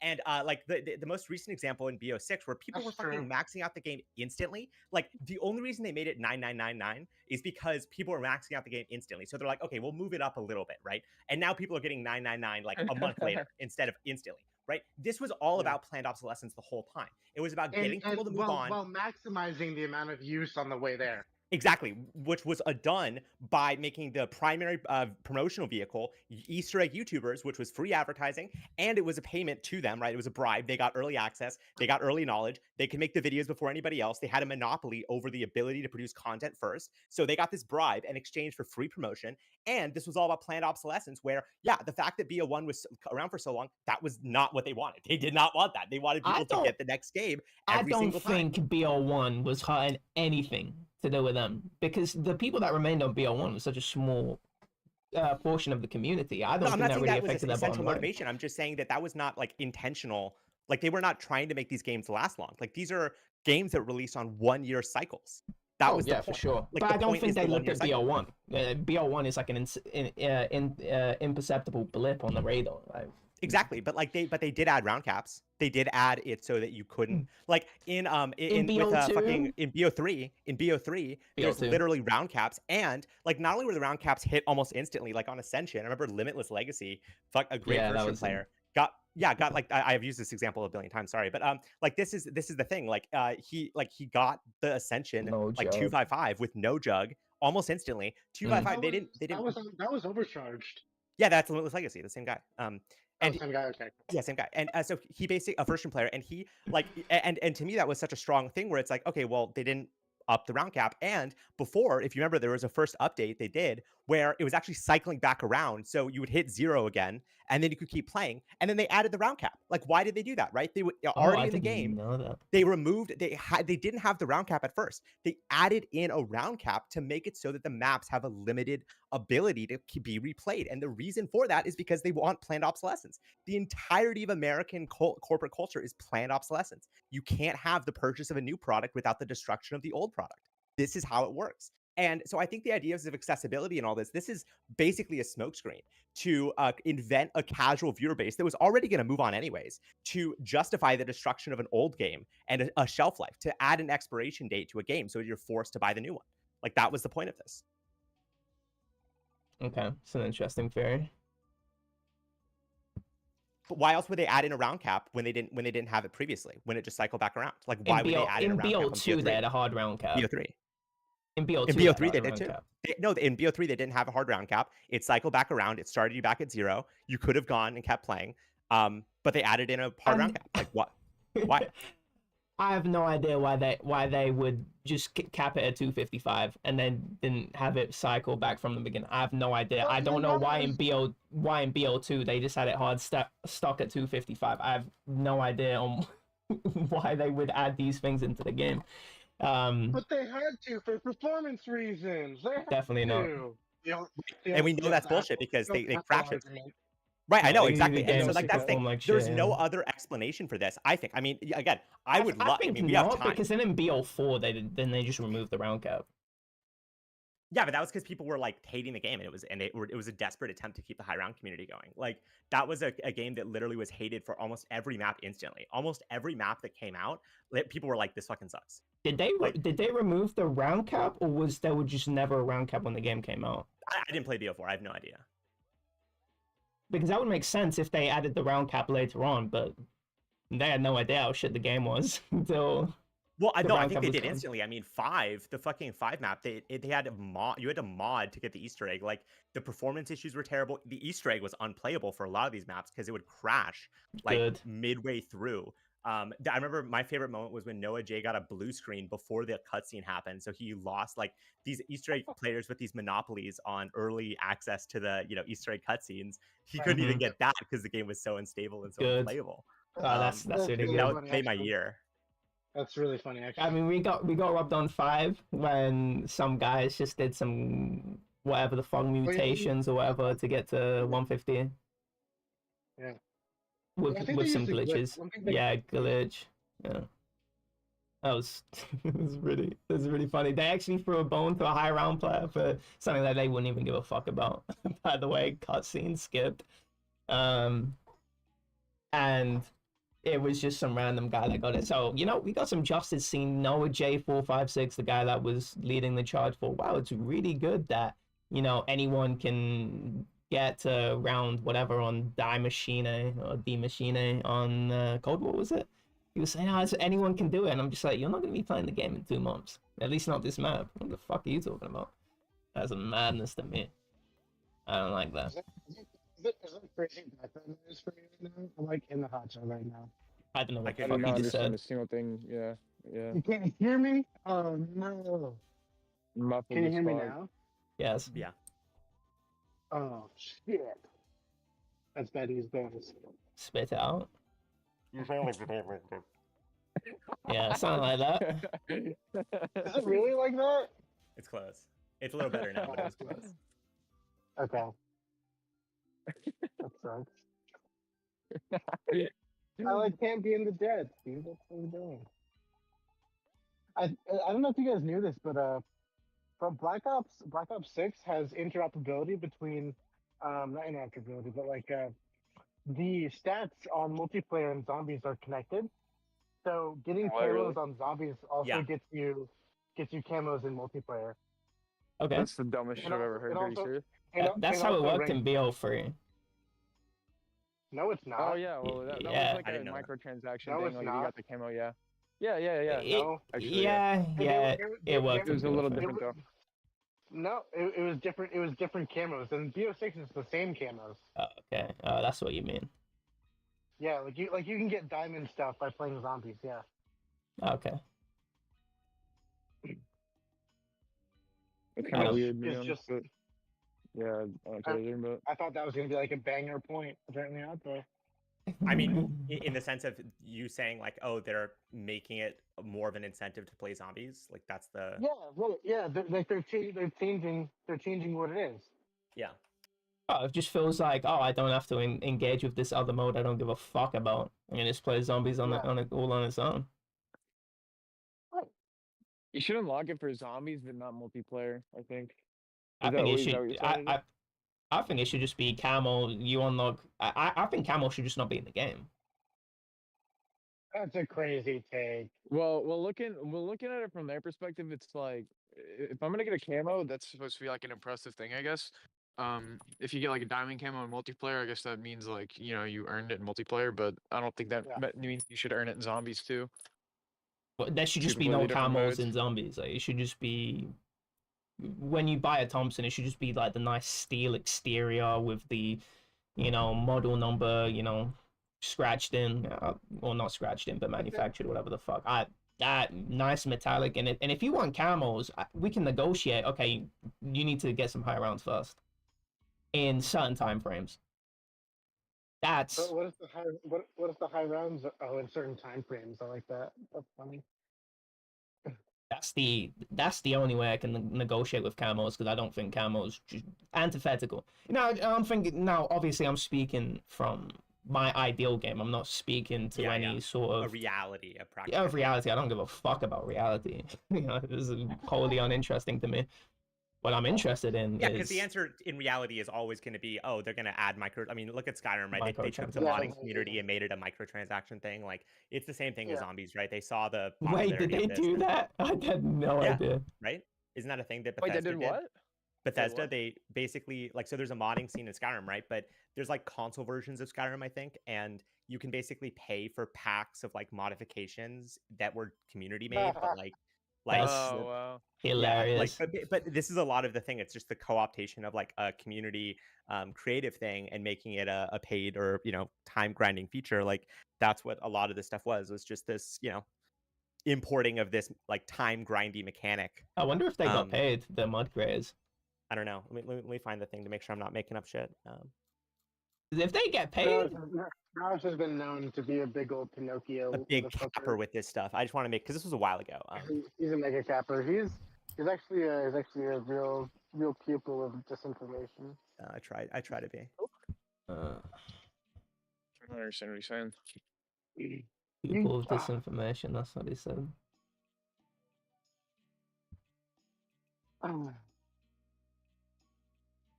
Look, I understand the mic quality is bad, but I'm fucking vibing in the hot tub before I'm going out in like an hour. Like actually like 45 minutes. Going to a new cigar bar in town. Haven't been there yet. That's gonna be fun. But not going with John Niraj, because we'll talk about that another time. Yeah. I'll tell you about another time. You can actually gamble in this game. Wait, Chickens, are you watching my stream? Were you watching my stream? No, I'm on my phone, so I'm not. The slot machine. EXE is on a slot machine right now. What? No! No way! Was that an accidental that's funny. thing? Oh, that's just part of the game. Dude. That's so funny. And literally the text bubble said, it literally said, I love watching my hard-earned money go into the machine and never come out, just watching it all. Like this game is about how it's an anti-gambling thing right now, but that's so ironic for him to be. Yeah. Fucking. I thought you meant like a literal one, like online. No, no, no, I didn't know no. you meant in the game. Oh, Yeah, okay. in the video game, he just started spinning on the slot machine just without thought, just fuck it, fuck it, just spin. I played this game, by the way, didn't gamble once. Just even actually, that's probably where a lot of my aversion from gambling comes from. It's just video games and just how mundane gambling is compared to actually playing the game. It just seems really boring. So for the Skyrim mod, just to say, like it's 700 credits or £6 for a mod that makes guns go into Skyrim. As people point out, that it just basically puts a gun skin over the crossbow. And there actually is a mod that's free that already exists that does a much better job, and it basically actually adds guns. But this is for like console players. So yeah, like I was right. They're co-opting like a system of modding, giving a worse product and making you pay for it on console because they recognize the popularity of it. That's That just console. sounds like that sounds like the Sims model, where they just release a bazillion extended packs. Yeah, And they're basically just made by the developer mod packs, adding all these crazy fringe ass features. And then they make them and then sell them. You're saying it's fringe? You're saying the big tit Skyrim mod is fringe? I don't know. That's pretty essential for my gameplay enjoyment. I know I can't watch an anime without a big tit go. Without massive jugs in the frame, I'm just not interested. Yeah, even if it's like a serious sad scene, it needs to be, you know, there needs to be jiggle jiggling. physics. Unbelievable. There needs to be jiggle physics are required. Yeah, otherwise I just don't care. I mean, there's this great part where this guy's talking about his daughter dying, and he's like, "What?" And like her tits are bouncing as he holds them. It's like this is peak. This is. And like if I don't come, what am I doing? At least gotta be hard. Yeah. I at the very least got to be like semi. You know? It's the UFC model where they bring out the ring girls first, and I'm like kind of chubbed before the fight happens. You know, I know. You need to tell me, where is that coming from? Where are these girls coming from? What? Oh, they're Las Vegas prostitutes. They're not. They're not prostitutes. They are dance girls. Yeah, they are Las Vegas prostitute because Vegas is like basically a mafia. Like the thing about fighting is it's always been connected to organized crime, and so there's always been gambling and there's always been prostitution connected. And so this is basically a way of like giving these prostitutes like a legitimate job. Oftentimes they're like a little bit older, partly, and they're like retired from dancing and prostitution. This is like they've been like, you know, one of the more. Yeah, this is their kind of retirement package kind of thing. It's almost like that. It's like a weird, like, yeah. So it's and then also they're often like sold off. Tito married to one. Cheerleaders. Tito? Nah, it wasn't no marriage. It was never no marriage. What you do after? What you do after retiring from? Man, why does Demon sound like Tito right now? What do I sound like? What do I sound like? You sound like? retarded. Yeah, so yeah. You sound like you have head trauma. Do I actually? Well, no, just because you're far away and like echoey. It's like you're echoing off your own like mic. And you kept repeating yourself. Oh fuck! Do I need to go inside and just fucking get my phone? Damn it, dude! I'm using my earbuds right now. Oh really? Oh damn! You might need to get new earbuds. Did they do a cycle in the wash? No. That sounds some shit, dude. It's plausible. I think I saw this one headline. Have I been sounding bad this whole time? No, like literally the last 20 minutes, it got exponentially. It got so much worse. Like just not even. Yeah, it's because it's trying to fix all the background noise of the jets and the hot tub. That's the problem.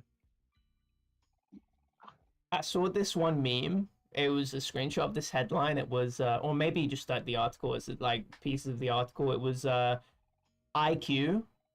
What video game players have the highest IQ, and it's FIFA.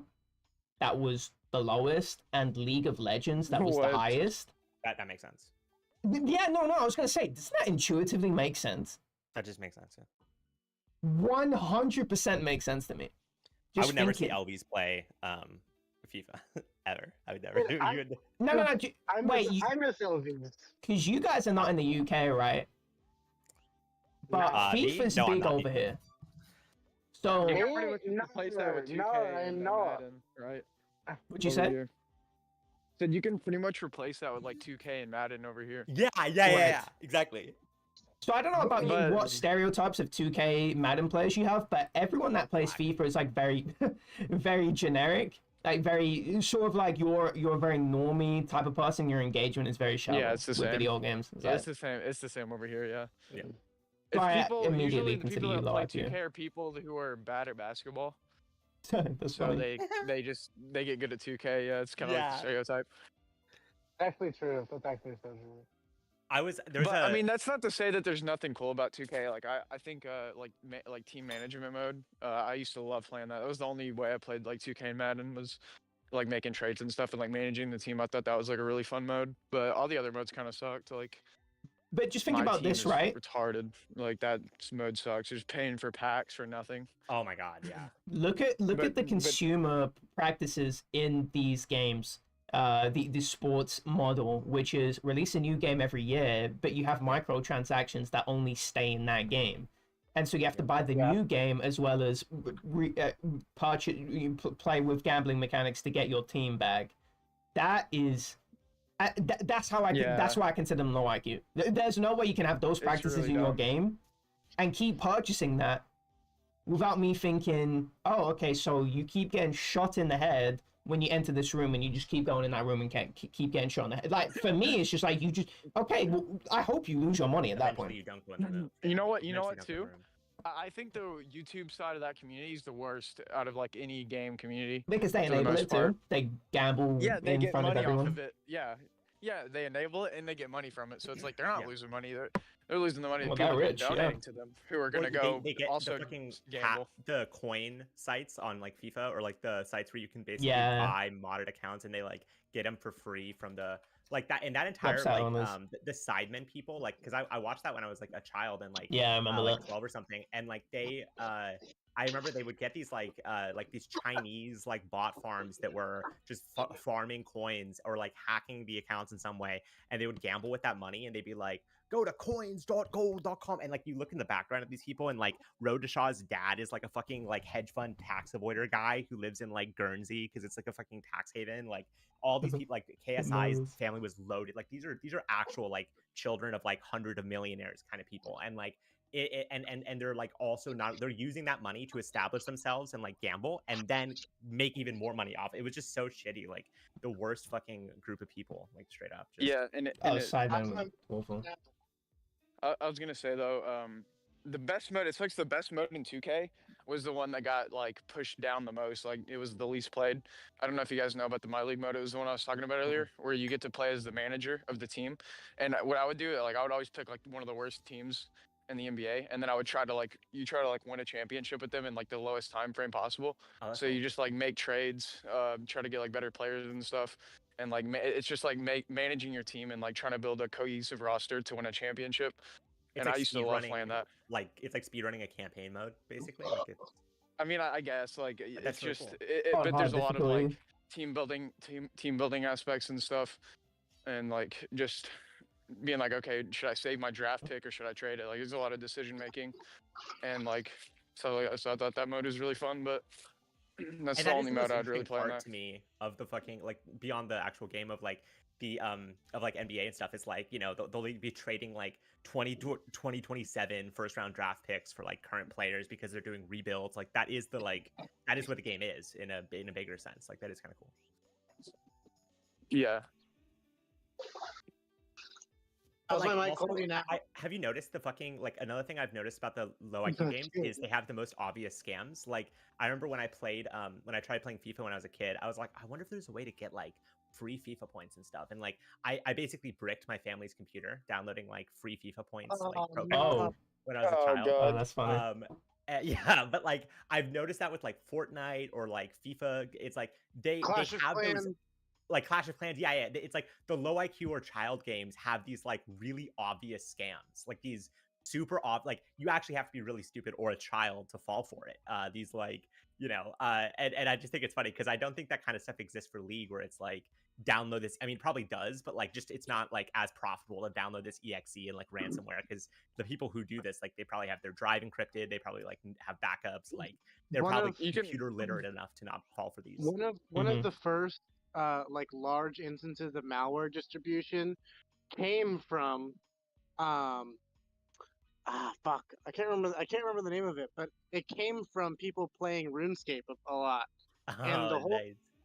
the whole thing is it was basically like a worm, where what they would do is they'd like say, "Hey man, I'm super rich," and they'd show them all their rich people stuff, Mhm. and then the person who's poor would be like, "Oh my god, how did you get all of that stuff?"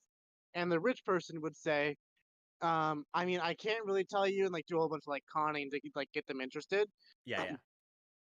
And then they'd eventually share the program with them and then say, then it wouldn't work. It would just be malware. And then say, "Oh, I need to fix something." Go AFK for like 20 minutes, say BRB, and then just leave it on the device. Oh, And that's so smart. then it would just say people would forget about it, or they'd say like it's and Oh even if wow. some people didn't, it's okay because you just do large like law of large numbers, right? Exactly, yeah. Where you do like 30 people, and now you have 5 machines added to your botnet, you know. That's so smart. So that's like the first that was like one of the first instances, the first documented instances of I think it was Mobman. If you look up Mobman, it's one word, Mobman. They made the first malware that was related to one of those games like RuneScape or some shit like that. Oh, I And found the Darknet Diaries episode. yeah, right, yeah. There's also a follow up where It's apparently called Sub 7. where there's also like the first episode of Mobman was like not the right person. The next one was like the drama of it actually being somebody else. Actually, kind of interesting if you're like interested in that. But yeah, what you're saying is totally true. Like this, like it's like, oh my god, free X in brain rot game is like V-Bucks. a real. Yeah, it's like a real strategy to like get to spread malware and to profit because you're stealing data and data is money. And it makes sense that people who are not as literate or computer literate or Right. whatever like would fall for that, yeah. Yeah, and there's also an awesome intersection there of those people are also really fucking lazy. Yeah. They're playing FIFA.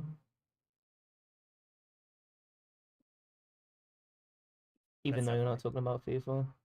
No, I mean but like FIFA was like what got my computer bricked because I was like a child being like, "Oh, free FIFA points, let me download that." Like we almost lost our entire family's photo album. Oh, Damn. that's really I awesome. know. Really awesome. I feel great about that. Yeah, I did that same shit on Minecraft when I was in like 4th grade or like third Yeah. grade. Yeah, I was gonna say that too.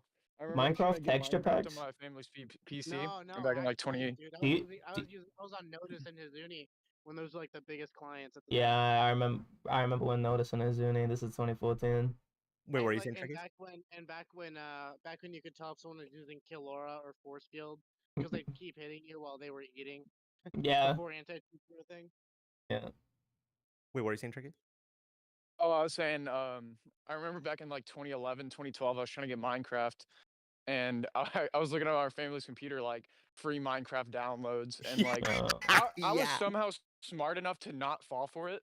I don't Let's know go. how, but yeah, I ended up not falling for it, and my parents ended up buying it for me anyway, like a few months later. So Big that was To pretty hype. But me, I never, This I also never. happens a lot in and I'm speaking very anecdotally here because the servers I played on for a while were very like Indian and very poor European countries like Eastern Europe, and these people Slovakia.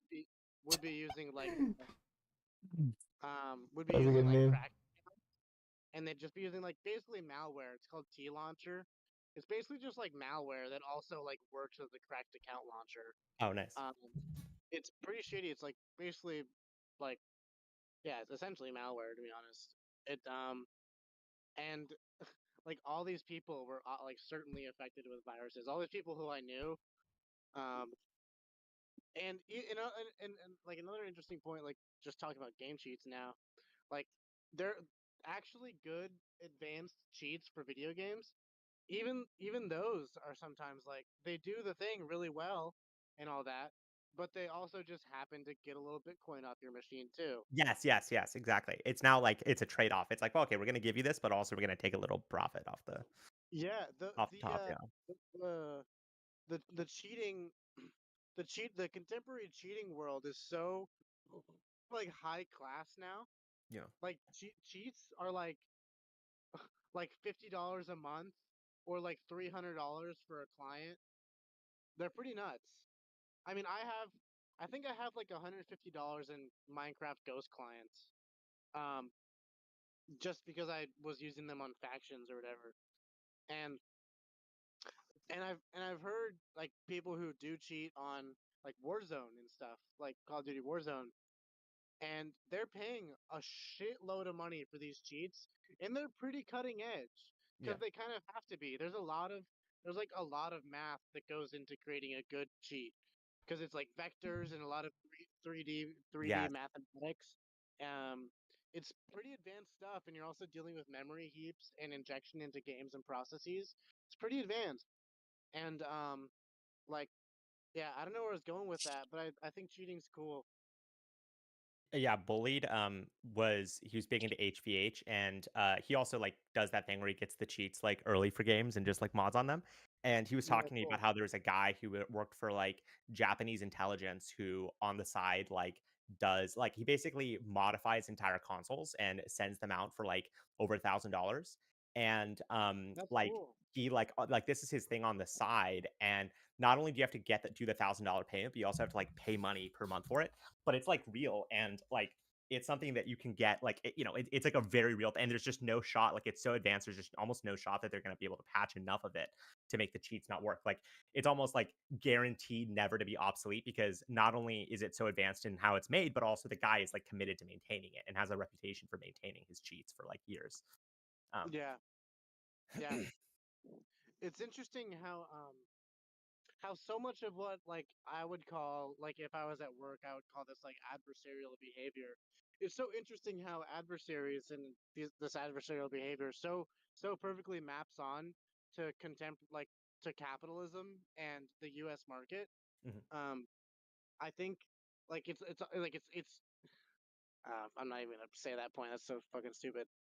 There's always a black market. I think there's always a black market no matter what Yeah, economic system you're talking about. Like there's always a black market yeah, for things people want.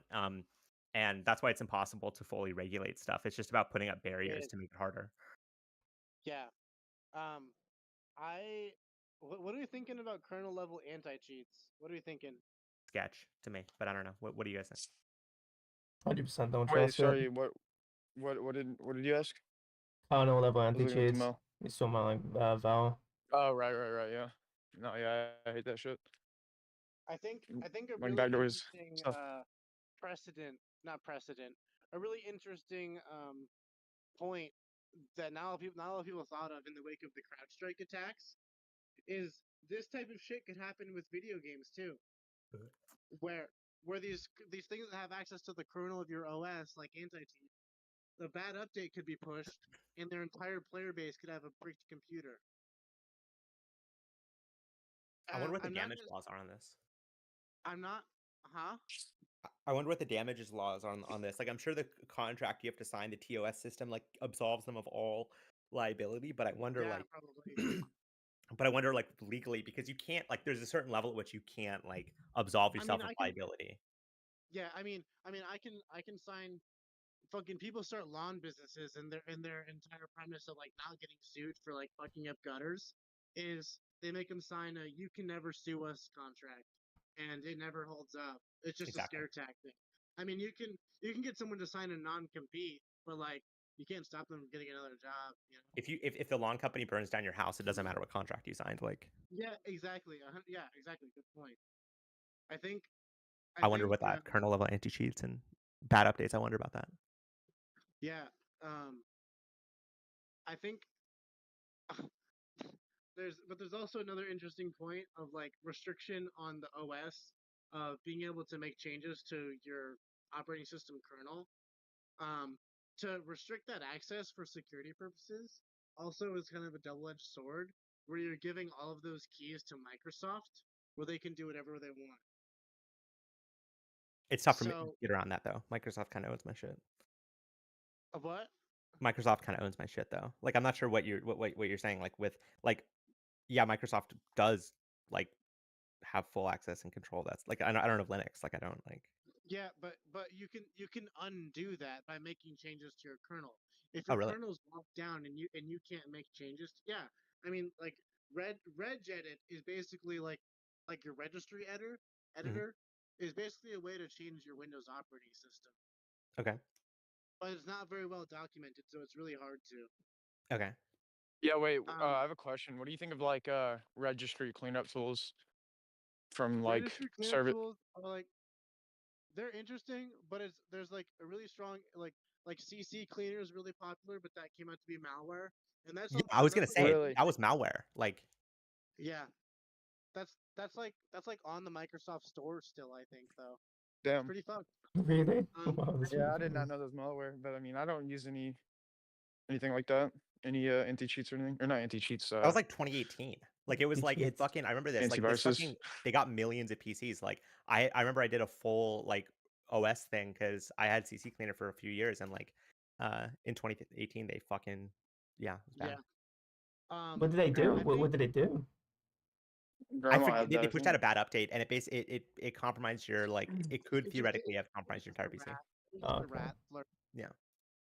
But It was a fake update like certificate basically. It was like they like sent you to a wrong update like link Oh, and yeah. it ratted your PC. yeah. But to answer your question more directly, Trickies, I don't think there's anything wrong with it per se. I just think it's unnecessary. It's like Okay. it's kind of like I don't know. There are certain optimizations you can make on the registry level that are pretty good and nice for performance. Like you can like de Windows 11 shit. Like you can do like those visual changes still. Through regedit. And you can also automate that through PowerShell, I think. But like the whole point of like these registry cleaners is they just do a couple commands that you could learn yourself. It's not necessary. It gives you a very small advantage. You're maybe saving like I don't know, like 1% of performance. But I mean, if you really wanted to run shit lightweight, then use Windows IoT. Like use Windows IoT distribution. Like that's really lightweight. You can't even like, yeah, like it's not. I don't think it's. I don't think registry cleaners are necessary. And also, uh, storage free up tools for Windows. I don't think those are necessary either. Just know your fucking file structure and go through that. And if you don't know your file structure, then that's a security problem for yourself. You should wipe your fucking computer. Uh-oh. What? I don't know my file structure. It's too much fucking I have too much shit. Like there's no shot I know my file structure. Like Well, I mean, if you're not like familiar with like if you find a folder on your computer that like I don't know what this is, and you can't trace it back to the Windows operating system or something you oh created, yeah, exactly. Yeah. Then then yeah, then you have a problem. definitely. I see that. Right. So So what do you guys think I of? don't think those cleaner tools are necessary. I think you should just honestly, I'm my IT jadedness is coming out here. Don't use a tool for it. Just learn it yourself. So I got a question now. Yeah, what up? What do you think about downloading more RAM? Good question. Sorry. If you want to optimize, yeah, you got to do it. You gotta it's performance. Wait, Naraz, did you ever Yeah, wait. talk to Dank about the No, he didn't read it. did you ever follow up You on know that? who I talked to? You know who I Yeah. talked to? I talked to How'd you Yezi think the about other what? day. He was telling me to overclock my case the other day. Yeah, What do you guys think of doing that? chill. Damn, I've never even thought of that. Yeah, well, that's Should try that. got my Fred Ripper case. Overclock your fans. Adjust that RPM. Did you ever follow up? Yeah, I asked him and he said he didn't, but it was a while ago. Ask him what? Ask him what? Whether he read the Just Crusader document. I talked to Self about it though. But yeah, I did. I What read did you it. guys talk about? What did you think about it? What did I think about it? Yeah. I don't know. It was a very to me it seemed very cookie cutter. And the way they talked about it, and like I've heard people use like what he wrote to make sermons to make like the opposite point, if I'm not mistaken. It's been a while since I read it, so Yeah. it's a little hazy, but yeah, I mean that if I remember correctly, that's roughly what it said. Yeah. It was, and a lot of it was just about how like the New Testament like has, you know, more of a forgiveness kind of, right? It wasn't so much that It there's did, like yeah, a for sure. biblical like justification, more so it was just a different interpretation. But yeah, Dan Yeah. can't even read it, so there's no way you could like it is like I wanted it to be read by him so it could challenge his like unified singular interpretation of what the Bible says about gay people. But if he doesn't read it, there's nothing I can do about that. Like, Yeah, which is so corny. What a fucker. It's not surprising though. it's not surprising. It's You why guys would you have- want to have a different angle that adds complexity to his interpretation of the Bible, right? Like that's it, the whole point of it is to give certainty and to give a grounding that is immutable and permanent. So he doesn't need to add different. I have wait. I'm gonna draw my computer. I don't understand that. The Stealth. What are we thinking about a United Healthcare CEO? What are we thinking? Oh, hang on. Give me a second. Give me a second. I have a question for demons. I keep getting this error in my event viewer, and In your what? in my event viewer, I keep getting this like Ryzen driver error. I don't know if it's like a Hold if on, it like one matters second. or Let me not. turn you up. Hold on, I can't hear you. Fuck. Can you like Okay, look what at do- your phone right now or not? Because if you can, I can't even. It's like pointless. I'm looking at my phone right now. Yeah. Okay, I'm gonna send you this. I keep getting this error in my event viewer.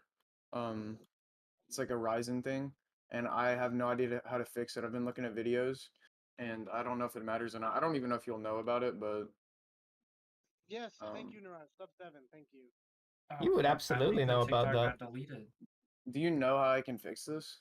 Wait, Because what? I've seen a lot of people with this problem, and I just can't do anything about Okay, it. wait, I gotta restart 1 second. what is it, Send? I'll send it in general, I guess, but I'll send it to him in DMs. I think I roughly remember what the TikTok said about it. So, to answer your question, I saw this TikTok that was talking about the healthcare CEO, and they were like, "So I heard the healthcare CEO got murdered. Unfortunately, my sympathy is out of network. Yeah. out of network, and like you can apply to have my sympathy come in network. However, I do employ AI to, you know, what's it called? Yeah, I get it. Accept those, Yeah. and we have a 90% denial policy, so it's not looking good.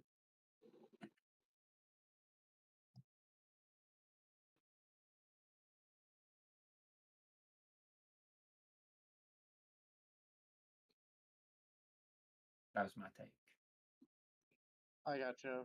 Well, somebody else's take, but I liked it. Hold on, Turkey. Let me see if I can find some documentation for you for this issue.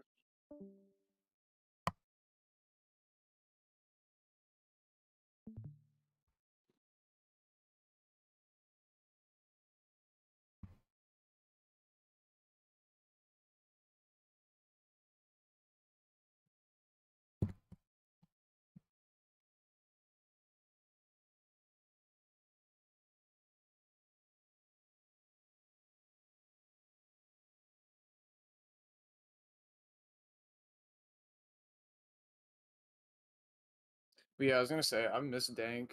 I want him to join back. Yeah, Can't 100%. believe he left. Yeah, Right, yeah. It's me, I DM one. can't believe the astrology one though. That one, that was wild. I can't believe you. I was genuinely baffed too. Because I didn't know what the fuck it was from my astrology. I have no idea. And I then honestly thought you would know. Like, I thought it no, was something that was like obvious. I'm like, man, I must be stupid for not knowing what he's talking about here. to me, absolutely, I was baffed when he said I was thinking I thought he was just nitpicking what you were saying.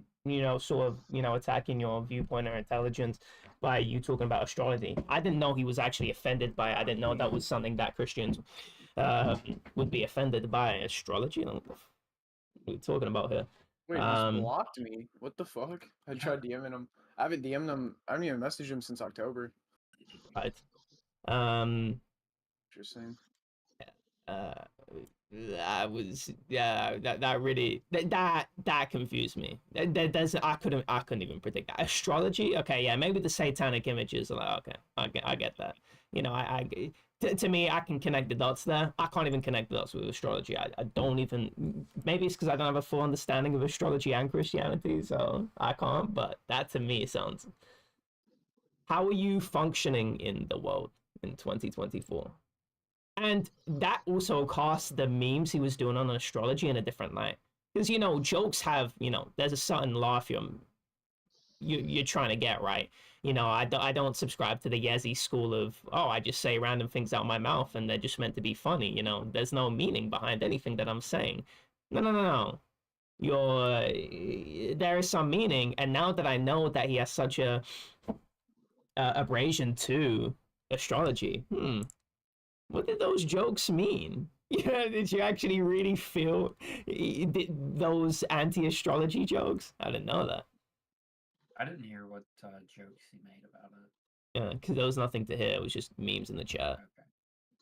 It was just making fun of people doing astrology, I'm really right? bad at reading general. Right. Yeah, he Unless I see something that catches my eye, I'll scroll. Oh, you should actually watch this. Hold on, let me put this on my screen right now. I just saw something. I don't know if you've seen this. Thing, right? It's just a total. If you're on my share screens, are you? Or share screen? Thing, right? It's just yeah, hang on. Okay, yeah. Okay. Total. It's basically like a serial killer on steroids that like we've never seen. It's like mixing a serial killer with a particle physicist like Einstein. But he came up with this thing where its visual cortex is different to a human and it calculates like horizontal and vertical simultaneously to look. It's like a pattern recognition system for hunting. And up until only a few thousand years ago, there were no right angles in nature. Nature was nature. But humans started building, Euclidean geometry buildings, like Greek Parthenons and stuff. And that caused an overlap in its visual cortex that looks like a right angle. And it sent the vampires into grand mal epileptic seizures. So we misinterpreted that as holding up crosses, right? So it just can't go to cities. God, well, okay. it can't go anywhere that humans move to. And so they died off, right? Wow.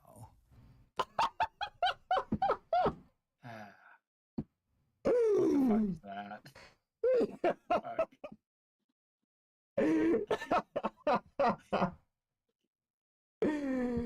I can't take that seriously. Like, it's so ridiculous. That was the funniest thing. I thought it was real. He was actually describing a book, and I was just like, "Oh, that actually sounds really interesting." Do you know Quinn's ideas?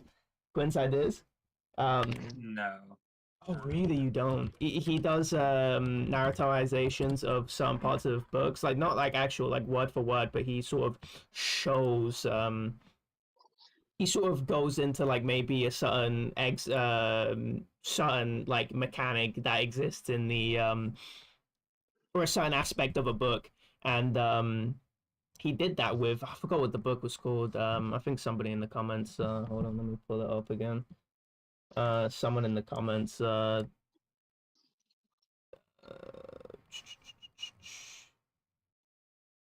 author, it's Blindsight, yeah.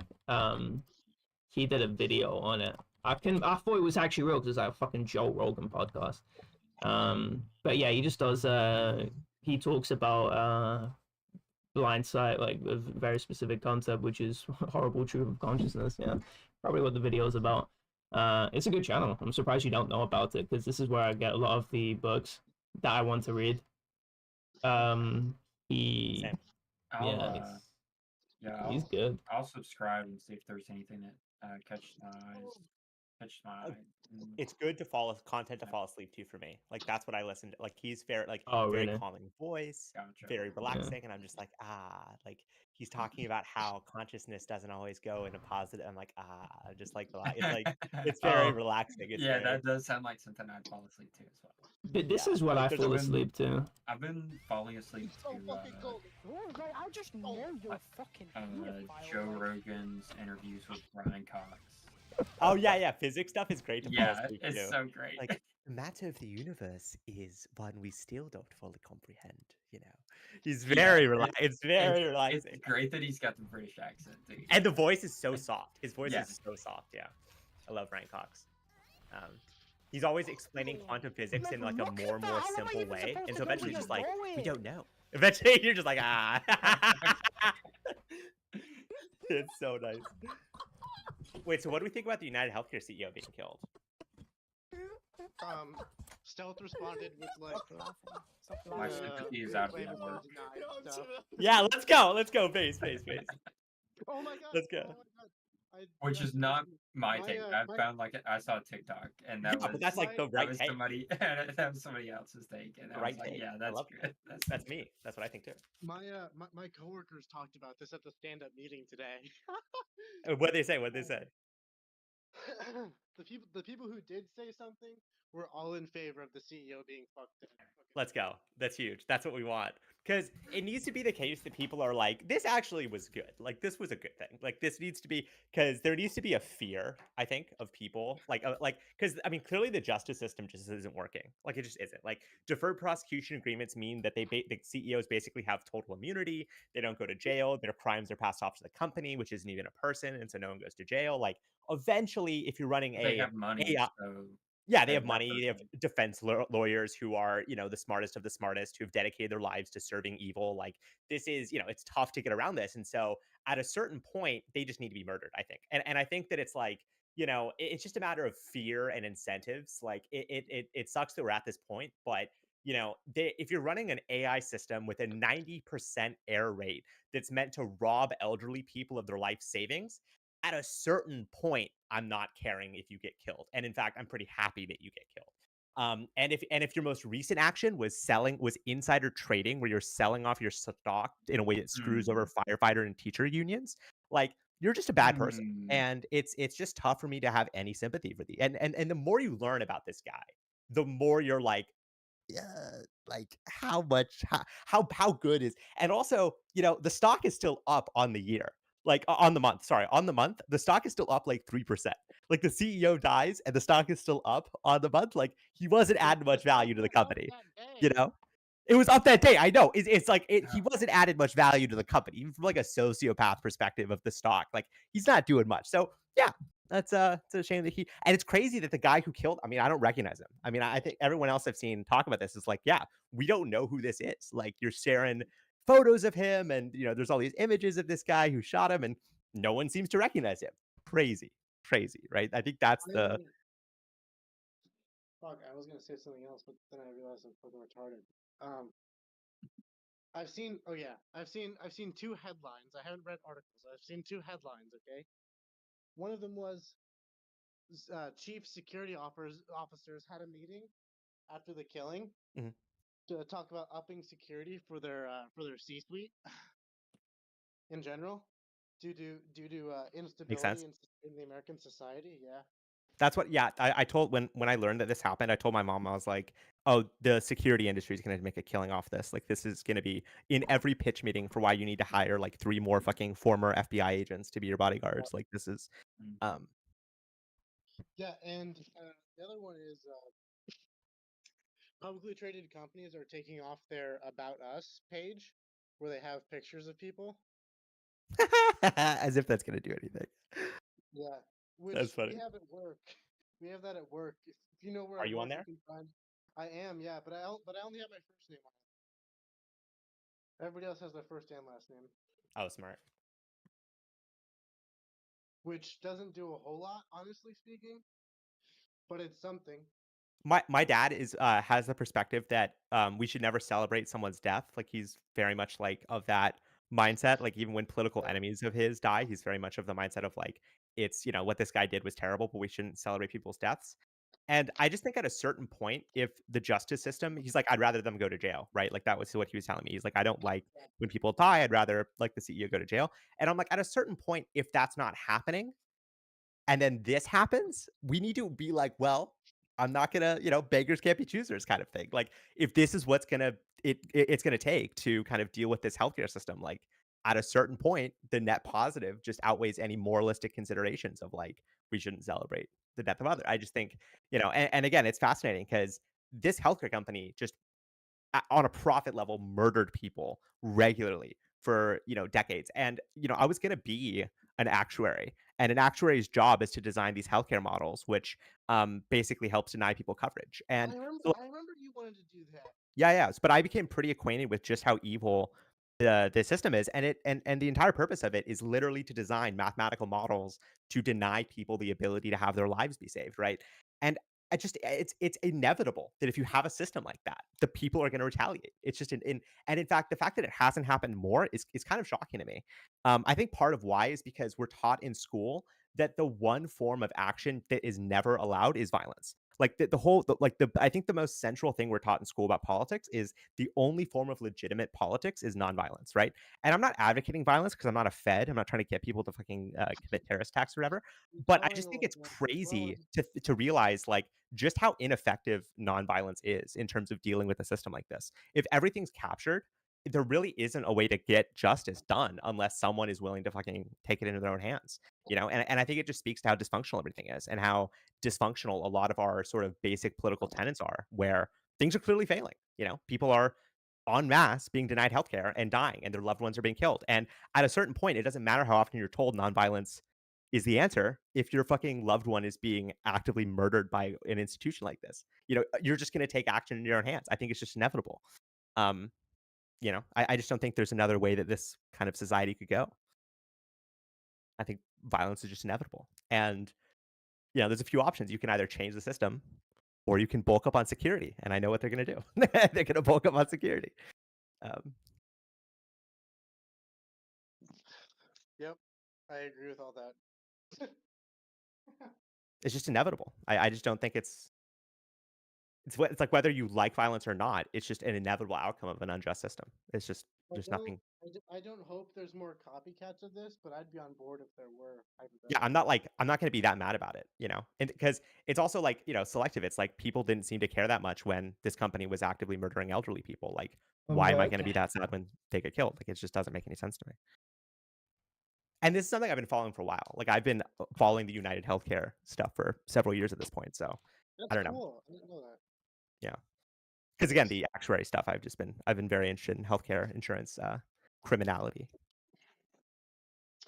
I was really, fuck. I was really hoping that the killing was going to be related to the data breach. I was really hoping that. Oh yeah, that's another thing. They fucking like just exposed all this medical records. I forgot about that. They totally did that. A third of the United States' identities and medical records. So That's crazy. good. I should know who everyone is. I know the defects. Just so I know, if you're arguing for accessibility, I should know what sort of your conditions you STD have. record should be accessible. 100%. Are you serious? That's called transparency. I know. I should know if your dad raped you. Like I should know the medical records. If we're talking about accessibility in video games and you're trying to ruin my fun time, you know, a franchise that, you know, I started playing since Demon Souls, that you 100% should have, at least, there should be some accountability. It's like, oh, everyone sort of sees that it's like, oh, AIDS is like, you didn't get medicated, you didn't get treated early, so like AIDS is like completely like disabled the use of your arms. Don't know if AIDS can do that, but I should know that. Fuck off. I should be able to background check your medical record. Like I should know if you're PI too. Diabetes. Oof. I'm not paying for that. If I'm marrying a woman and she has diabetes, I'm not fucking paying for that insulin shit. Like fuck that. Like screw how many bodies you got. Tell me about your pre-existing medical conditions. Exactly. Same thing. Same thing. Being a slut is a pre-existing medical condition in my book. Nice. Then I am. I am a terminal. Then I am a. Where the trickies go? Is he still here? Got dubbed. He said he was going on his computer. He already went. He already got on his computer and gave the file AMD Ryzen driver thing that he wanted to show. Oh, that's enough. And Rick Yeah, Cox was the one that actually told him what the problem was about, which is pretty funny. Based. Wait, what? Yeah, you tell me.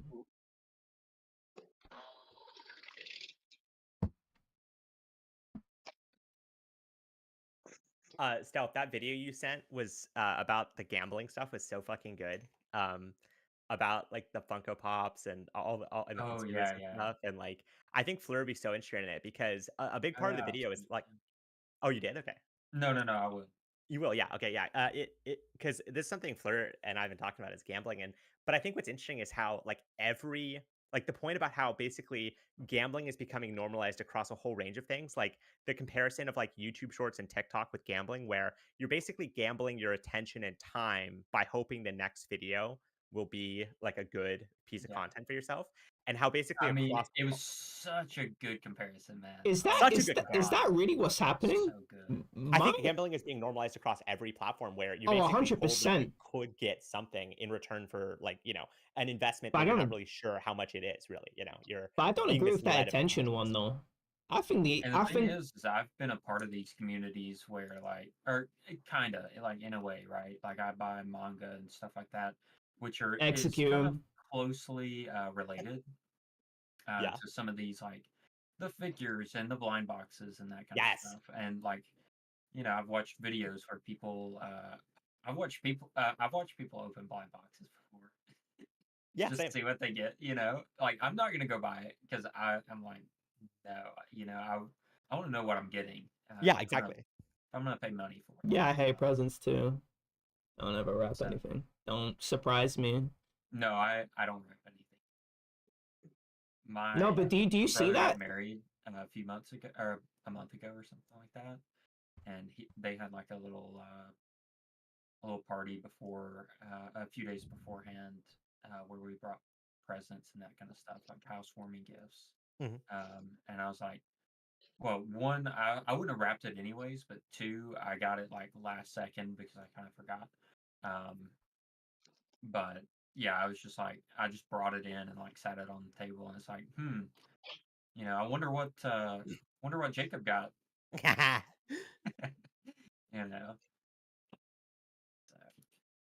You have to realize though that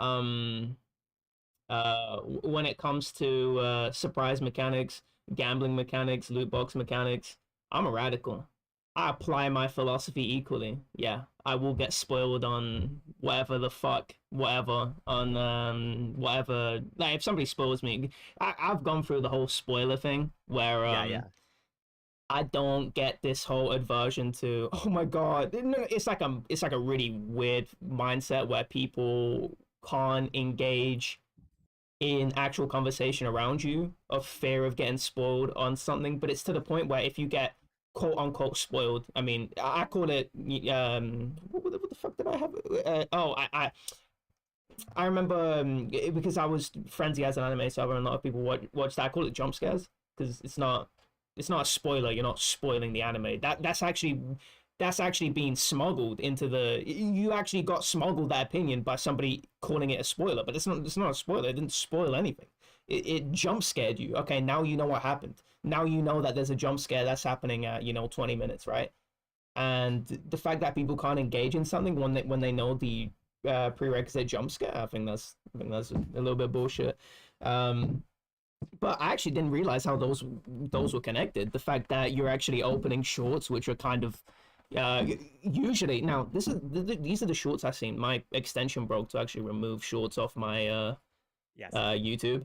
I saw them appear a few days ago, and a lot of them are really intriguing information where it's like at least what I get, I have no idea how they usually are, so I'm a little bit out of my depth here. But when you said it's like surprise boxes. Surprise boxes. Like, is this gonna entertain me enough? I actually didn't really see it like that. I thought it was one of those things where you can't scratch an itch enough, where you get enough information, you get information in a quick span of time that can't fully fulfill you, and you don't have the sort of perseverance to actually start with something that you may not like initially to get that big reward, sort of like the Dark Souls mindset of overcoming this extreme odds. Instead, you want to go for something easy, which is that's an enticing bit of information here, and it's only going to itch you so far, so you're perpetually itching yourself. You're getting yourself near climax, and then and because it's not something that exerts you, it's not playing Dark Souls or writing a novel and really getting your brain working, or anything that actually requires a lot of attention. It's something that you can do perpetually, and I don't think it's a surprise. I don't think you're looking for that surprise. I think you're just perpetually itching yourself as close as you can to coming, but you never do. At least that's what it feels like. You never know what you're gonna get next. But you do though, because the title of the video shows you. At least for me. Not on YouTube Shorts. You swipe down and it goes to something and you didn't. Oh, okay. So I have a plugin which puts it into it switches it to the actual video, like the real video player, but it plays the shorts in that, so it doesn't do that for me. Like, you also don't even know how long the short is. Like it usually on the phone or something, it doesn't show like the status bar, and so you're not even sure how long the video is going to be. Like there's this like weird trend where it's like this guy was going to do this thing, but then this happened, and then that, and it's like in this robot voice, and it's like really extending listening to those videos. Oh, like those videos, like where it's like he thought he was gonna get this, but he was in for a surprise. He came to this track thinking that this was gonna happen. And like they give you a fake background, which isn't really like a real background. It's just kind of repeating what they said before. Like just narrativizing some bullshit. Yeah, and that's done to like basically extend the watch time, right? And like, but a lot of this is gambling because you're like, okay, well, eventually they're gonna get to it and it's gonna be worth it, right? Like you actually have no idea whether it is gonna be worth it. But yeah, a lot of this is just gambling, and like it's all about it's either not wanting to make the choice of what you're gonna get, or like just being lazy and passive and just like accepting that whatever you get given is probably like the best you can get. Like there's a lot of things to it, but yeah, I think a big part of it might is be just right though. It's just hoping that you get this like outcome while also not knowing how much time you're investing. Like if you think you're going to get a good video, you don't know how long that's going to take, and you don't really have a criteria of what that's going to be, So it's like it's gambling without knowing what you want to win and like how good the odds are. Like it's gambling, but you just don't know what you want. Like it's like the worst form, in my opinion, of gambling, where there isn't a way to win. You just you like, do you know what I mean? When you bring up the type of video, because I know exactly what you're talking about, because I've heard my sister watching it and I actually wanted to blow my brains out, and I've seen meme videos on those types of videos, or just actually I've seen that because I would follow a bunch of people that used to watch on Minecraft, and the only way to the PvP scene kind of died out, and so a lot of the successful people that are still successful to this day just went to like very like kids friendly sort of content, and they did the same voice that you're talking about, where they go with the subtitles on, like very flashy subtitles with like nice bubble writing. Yeah, I know exactly what you're talking about, and I've seen Fleur, watch this video, like screenshot this video. I don't know if you can you can do it, but try just like we gotta watch this video because I know I can switch the screens. It's so crazy. Like this is one of the examples I saw where I'm like, people need to be killed for this. Like back to the CEO thing, like. This man opened up his Star Wars crystal and he got the biggest surprise of his life. He randomly picked a case at Disneyland and unwrapped it. But he really wanted it to be a black crystal because it's the rarest crystal in the world. These crystals power lightsabers and they're usually green, blue, or red. But black crystals are extremely rare and they belong to the dark side of the Force. The man had searched for it for years and never found one because so few existed. But little did he know this was going to change his life forever, and he'd never forget this moment. I'm so posting this. This is going to make me a millionaire if you get it. Oh my gosh, it's black. That's it. Black. Oh my god. So unfortunately, I missed what you said, but that's okay.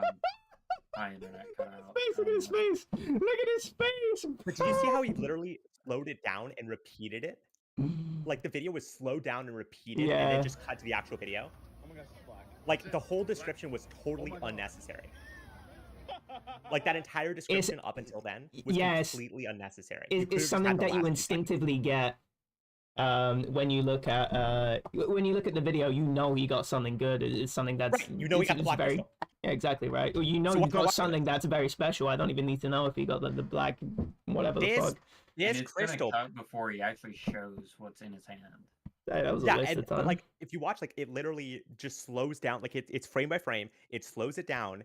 And it's complete shit, and there's no surprise or build up. Like some of the top comments are like me when I have to extend my video, but my essay to 3,000 words or something. Like it's like it was obvious to people, but this video has like 31 million views. Like this, let me find the specific. 31 million views. Yeah, it's something like that. Like I might be wrong on that, but yeah, Shorts is evil. No, never get TikTok. I'll never do anything like that. And the whole point of some of that is to keep you on the platform. Yeah, no shit. Because the longer you stay on the platform, the more money the people who create the videos make, the more money the people who are the more. Yeah, I know how the business works, my brother. But what I was gonna say before, right, is when you describe the shorts, right, I completely forgot shorts were like this because the channels I follow, they put shorts of their main content, and it's not meant to. Yeah. It's not the superfluous nonsense. It's like this is how I watched this other one where it's like, oh, this is how it was like this is a battle Napoleon studied, and it was this like French guy that served in an Austrian court, and it was like one of his masterpieces. Like showing the actual tactical victory that he achieved. That's what it was. It was just like a section from the video, and I just went to watch the full video anyway because I was like, "Oh, this is fucking sick." It's more a preview of the full thing, but no, that's not how most of them are. Yeah, I completely forgot that. I was eating good. Wow.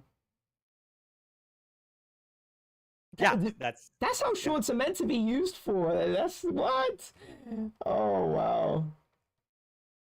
And I still thought that was bad. Like I still thought like. You can't get the full experience of the video, so you're only scratching your itch. You know, like if you're going through these videos, you're only scratching your itch. You need to get the full sort of build up of what happened with the political situation. Because like when I was learning about this, when I was learning about this guy on this video, it was just like, oh wow, like well, this is why he's, why this French guy's over here, It's like, oh, I fucking know, I didn't know, like, he was, like, still, he had a good head on his shoulders, but, he couldn't get a position because court politics. Yeah, obviously French Revolution. I was like, oh, I really like learning about that. I don't really know that era in history. This is like late 1600s, early 1700s. No idea about that history. That era in history. Yeah, most people don't have that on their YouTube shorts. Like even for me, like I'm getting that Star Wars thing because a lot of it is just popularity. It's like they are very conservative with YouTube shorts. You don't get like, at least on TikTok, you get more and more niche content the more you use it. Like it's just not the case on YouTube shorts. Like it stays super mainstream the whole time. I don't use the shorts tab though. There'll be a section of actually, I closed it now, so it's not appearing because I was going to show some of my shorts. It would just be shorts that people uploaded that I follow. Yeah, exactly. Yeah, that's that's what I get as well. Like I open the tab. I never watch YouTube Shorts. TikTok, yeah, but not YouTube Shorts, and it's just all people that I follow. That makes sense. Or almost all of it's people. So it's not low IQ nonsense. Oh, Vsauce has some good shorts actually. But... Some of it is probably for everyone. YouTube Shorts has some low IQ nonsense. Like, no man, I'm sorry. Like for me. Even some of the stuff like there's like donut compressed to like in a vacuum chamber. Like it's a lot of stuff like that. Like it's like yeah, for me at least. Yeah, so it's like dry ice experiment bullshit, like or making candy, or like this one black guy who is like, I see it now. he's like doing trick shots and he's like, I see it, I see the game now, and he's just like, but then you can tell clearly he's like just saying that every time he shoots it, because in some of the shots he's like, I see it now, and he's like throwing it. He's like clearly been doing it for hours, like just trick shot stuff, like dude perfect shit, you know, like just really, or like it's like sanding down some piece of metal or digging for something in an aesthetic and pleasing way, like you know, the like that kind of stuff, like the cleaning videos, or um I think that's pretty common on YouTube Shorts. It's just like very passive brain rot content. Which, by the way, brain rot, word of the year. Pretty cool. No surprise. Is it? Yeah, makes sense. It's actually really funny though that we let I was talking about before with the whole you have all these like rainbow colored like breakfast, the fact that cereal is just a staple of a lot of people's breakfast. It's like, what the fuck are you doing with all these like multicolored bullshit, which is obviously for kids. Actually, I remember when I was a kid, I would be like, the fuck eats Special K, you know, all this like muesli with like strawberries and bananas in. You know, that's it. I remember that. It's just like Cocoa Pops, or you have Crunch. You guys have, you know, completely different brands. I remember Frosties, Crave. We had all these ones, and man, you eat Crave. It's basically this like brown pillow that's like got chocolate inside. Man, that's like eating a sugar cube. It's so sweet. Oh yeah. I can't believe that they let kids eat that. That's crazy to me. But another thing is that the shorts, I don't know if it's like, because, you know, this is like it's coming from a very conservative place, because I don't fully understand the technology, right? Not the technology, but I don't understand the long-term effects of the technology. I have no fucking idea how this is gonna impact. I don't know if this is gonna have like long-term impact in terms of the sort of like, can people get into movies or whatever? You know, can people do long-term engaging content? I think the most rewarding content in life. Actually, just sent you something on that. The most rewarding aspects of life is something that you dedicate, you know, your life to, you know, dedicate long periods of time to.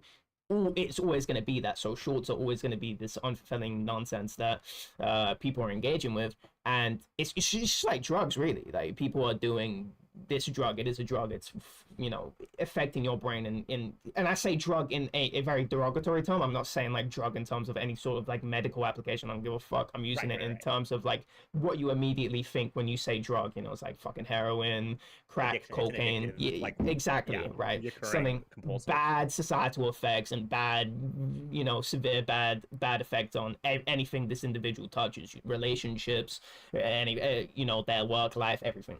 And that's another thing that it's not fully understood, right? But we just let kids have that. It seems really weird to me. And I said this before. Parents absolutely understand that this is a little bit weird. That's something really weird's going on. 100%. And they still let them do it. The same parents that I'm talking to, I was talking to my aunt. She was saying this, and I've heard like parents complain about this online, but obviously I take everything I see online with a grain of salt, right? Because I'm following a very particular set of people. But when I saw that talked about in real life, my mom talked about it before too. Both of their kids are both on phones, both watching shorts and all that nonsense. And I'm thinking, where is this? You're recognizing a problem, but you're letting your kid have it? I don't understand. Can you explain that to me? That doesn't make any sense to me. Is it because they're not taking it seriously? It's like one of those things where they might think there's a problem here, but they don't fully understand it, so they're not like super pushing on it. Is it just like some nonsense baby talk, like maybe words just come out? Maybe it is like one of those joke things where words just like somehow like run out of your mouth, and it's just one of those like unconscious thoughts that you haven't really thought. Like, what the fuck is going on? I can't even explain it or begin to explain it. My theory is that the parents have just as much of a problem. Like, we're several generations into this passive, unself-motivated, like, because when we're talking about like watching stuff and learning, like, this sounds like dramatic and whatever to say, but we're talking about creating yourself, right? We're talking about the construction of your knowledge of the world and the understanding that you have of different things, right? And people for decades have been in front of the TV, just letting whatever happens like to be on come at them. And they've done this knowing that the work life drains them to such a point where they can't do anything else but passively consume. And I think that's where parents are. I think we're multiple generations into this. And I think that to the extent It that they started see before problems, TV because it started before radio, right? And with yeah, like, it started yeah, with it went from books where you actually had to, actually, sit down and give your full attention to that to get out of it what you were wanting to get out of it, to radio, and then to TV, and now to social media. and so like it's like with the Black Ops like zombie stuff where it's like the normal has been reestablished such that like what was before is But like everyone missed, like people recognizes can't it even though. comprehend it. Everyone Like recognizes it though. no, but that's what I'm saying. But I think that they recognize it in a limited capacity. So they recognize that they're like, oh, brain rot is when you're on TikTok watching like a Candy Crush or Surfrider and like Joe Rogan stuff. Like that is what brain rot is to us Joe now. Rogan But stuff, I in like my that, opinion, yes. brain rot is also when fucking like ESPN commentators debate who's the greatest basketball player of all time. Like it's also when like political commentators talk about like really unimportant scandals like Joe Biden's dog biting like Secret Service people. Like it's like whatever. Like That happened? like yeah, but like who cares? Like like in terms of like the world and like what the world is, or like talking about like really Wait, personal driven. Like just curious, like, right? You don't like the ESPN commentators arguing about who's best in the world? I think that's brain rot. I think that's brain rot just in the same way. I think it's passing the time. And like what a lot of this is just what you recognize already. It's all about recognition. It's like I know about basketball, I know about sports, and so I'm able to listen to people talk about these subjects. And this kind of brings to another question, which is cool, though. why is long form content so popular? Like on one hand, we're talking about like TikTok being popular and stuff, but the other thing that's really popular right now is quote unquote deep dive iceberg videos where people basically do surface level Wikipedia descriptions of content. And I think it goes to this fallacy which you described, Fleur. And I'll just throw out, I think you're wrong to say this. I don't think what is I think this idea of depth is equal to like the amount of time you spend doing something. I think is super wrong. I think it's been co-opted by these content creators to make you think that, oh, what, the SpongeBob iceberg? I know SpongeBob, and there probably are things I don't know about it. So a 3-hour video will tell me things I didn't know, right? It's completely wrong. What you don't know about SpongeBob is often not worth learning. Just straight up. Like it's often not worth learning. And so there's this, like, this is the second thing that's fascinating. And, YouTube has like, funny enough, like anthropologists, like they have like teams of people that exist to study the culture of their platform. And part of why is that unlike TV, you decide what's on. Like TV, you decide what's being programmed. YouTube actually doesn't work this way. They're one of the first platforms where they have to understand independently what's taking place on their platform. And there was a really interesting article that Google published about the fact that Gen Z is super into long form content. And they were kind of like confused by this because they were like, well, why is this the case when Shorts and TikTok are also like the most popular thing? And the reason is because if you recognize a topic and then someone offers you a 3-hour, 4-hour explanation, it implies that it was like, first thing, you're interested in it, right? So from the start, you're already like able to buy into it. But the second part is that like you see this potential and this like it's like a gambling thing. Like you see like, oh, 3 hours, like even if I know the entry stuff, I'll learn things I didn't know. And a lot of how it starts out is like, okay, here's the top of the iceberg, things we all know. Here's the bottom of the iceberg, things no one knows, right? It's this like mystery, it's this curiosity, it's a bunch of things combined. But part of this is just that people are going off of recognition. They don't actually have an ability to self-direct or have a kind of like set of concepts they're trying to develop and learn about. So they're just going off what they recognize already. Like, does that make sense? So whether it's short or long-term content, like they know that shorts are brain rot and they're not getting much out of it. So the way that they counter it is by doing long-form videos, but those long-form videos are actually just a collection of shorts. They're just a collection of short descriptions of stuff that people already recognize, right? The icebergs are not in depth. Yeah, that is exactly what icebergs So wait, so is that, are they actually watching iceberg content, or is that something that That's super popular? That's one of the most like long form essays, and like icebergs are super popular. And part of how it got done is that in the past, like long form video essays were actually in depth. Like it took like months to create. Like the person had to research and stuff. But as those became popular, people started doing this thing they always do, which is like, and this is what Dark, who's the Australian GTA? Dark Viper. Yeah, I know what you're talking about. Dark Viper. This is what he talks about with reaction content. It's this trade-off between production time and content length and watching. Yeah. And so eventually it's just better to do these quote unquote deep dives that are really just like surface level. Because your output is so much higher. Yeah.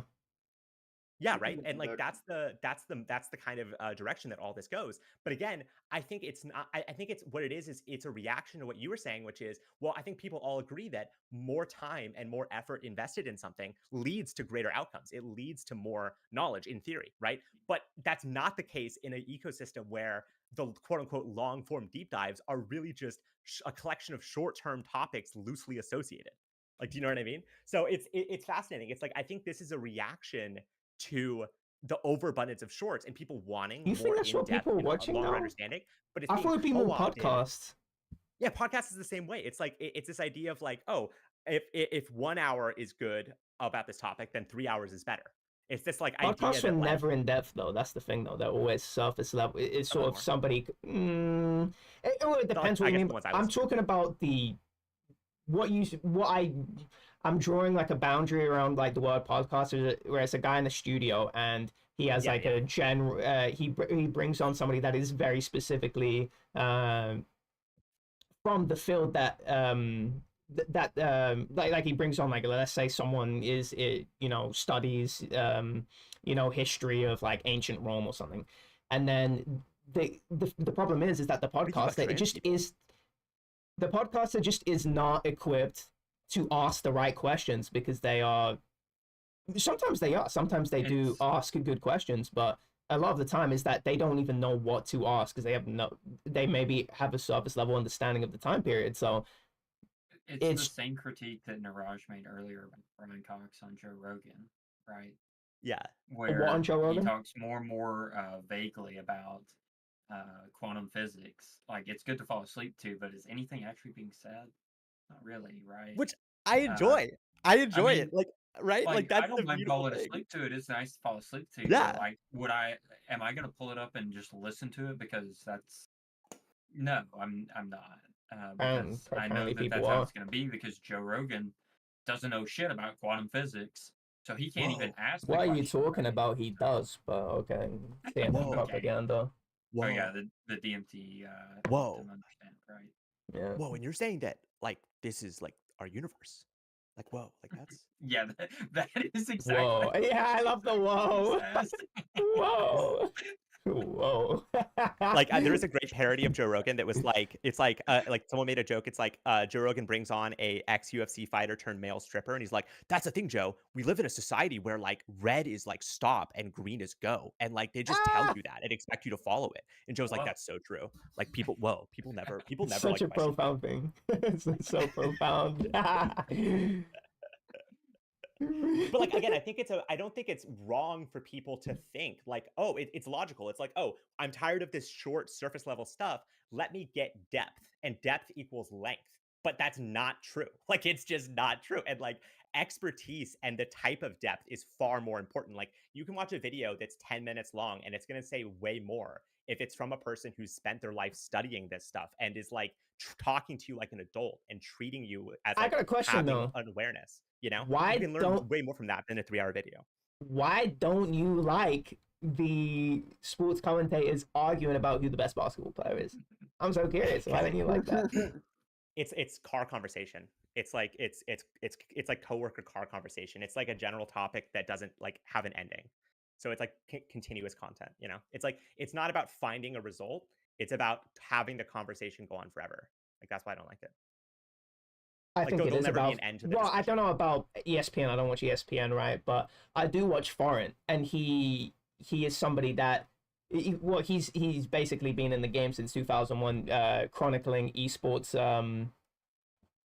history, and he will have like really long conversations with the people that exist in history, but also he will have another show on with somebody else where they do argue about, it's not incessantly the same topics. It's not even close, but they will talk about topics or to do with, who's the best, who's the best in this category. And because he's chronicled all of this, he absolutely does know what he's talking about. And he's talking about other people that are tenured analysts. So I think it is really, I do find it interesting to hear them talk about the different metrics they use on how I think foreign, specifically foreign, because he likes to meticulously outline even like what success means, like what does success mean. Yeah, you He need does those like things, like he has a you need very standard sometimes he goes into more like general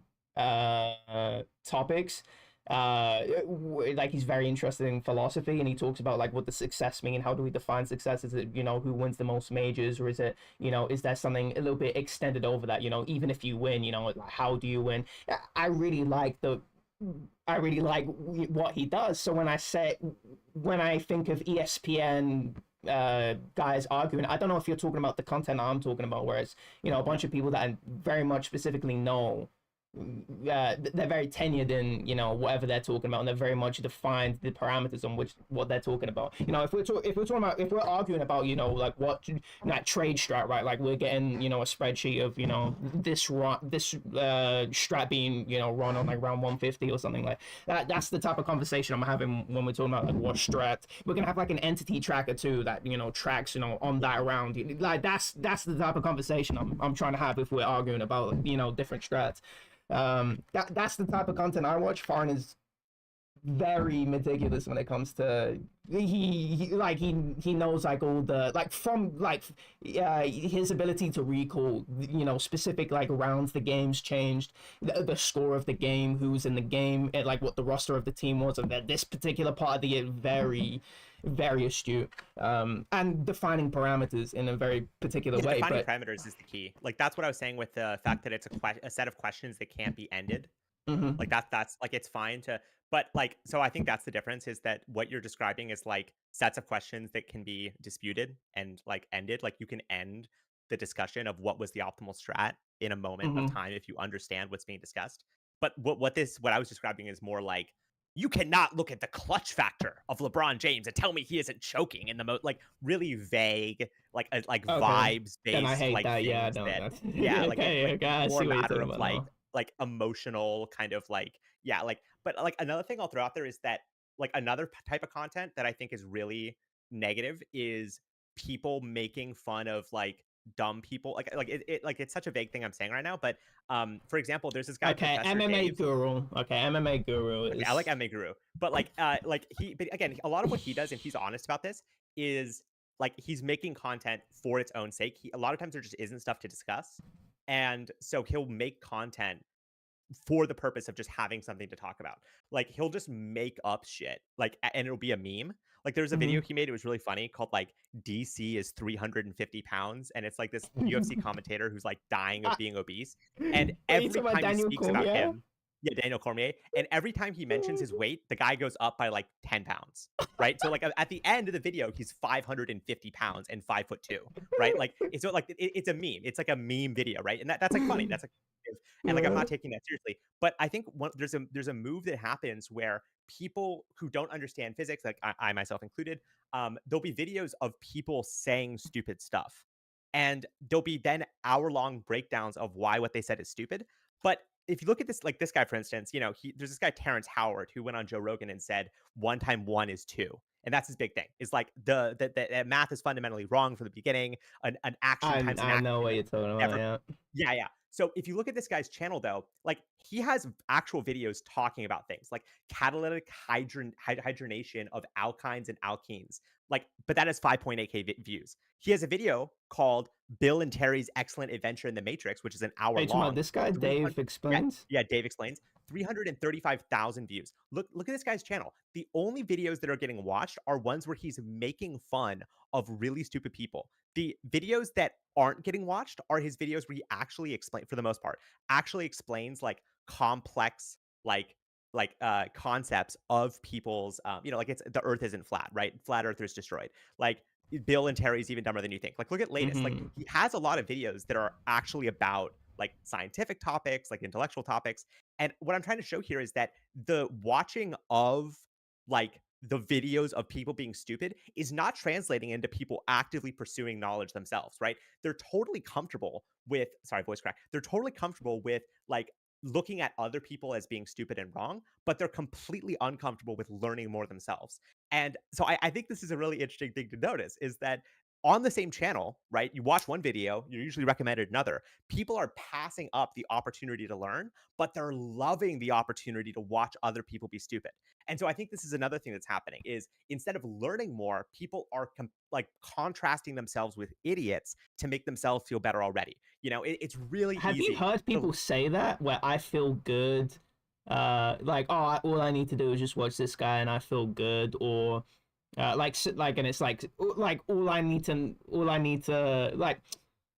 Well, I already gave one example, but I've heard this before where someone is shit talking somebody else and they go, you know, as long as I'm not like that, you know, I'll be content with life. Oh, that always felt really, really Concerning. eerie. But it's very eerie. Right? That's how you justify stagnation. That's how you justify not doing anything yourself.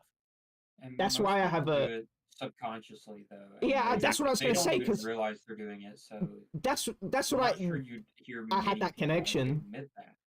But I some had people that do. connection where it's like, wait, I may actually engage in that behavior, but I didn't even realize that I engage in that behavior. But I usually have a very like I'm very internal based person. In terms of the metrics I set for myself, are very much not based on, you know, what other people are doing, and sometimes that, you know, gets me into trouble because I just focus on things that are just completely irrelevant to, you know, what I need to be doing. But that probably is me and Tricky's were watching this video. It sucks that Tricky is not here. We were watching this like Nietzsche video where it was like a full view video. That's why we clicked on it. I was like, oh, what is this full view video doing here in my homepage? So we watched it, and I have no idea if it had a really good would you call it, conceptualization of what Nietzsche said or whatever. Don't really care. Actually I really like the message outside of it being factually correct or not, which was basically, you know, you need to create a very vibrant set of you need to like accept yourself and understand that you need to be able to I can't even think of the word. I'm really tired right now. Be able to isolate what values you have are based on the expectations of others and society. So that would be something like, you know, the way you dress, sort of like what religion you adhere to. Are those outside factors, or are those, you know, authentic inside factors that are specifically, you know, just to please you? And it's to be able to isolate those and be able to be confident with actually isolating those out of your values and being able to live a fulfilling life. That's what he was basically saying. In terms of to live a fulfilling life, you need to be okay with diverging from the norm.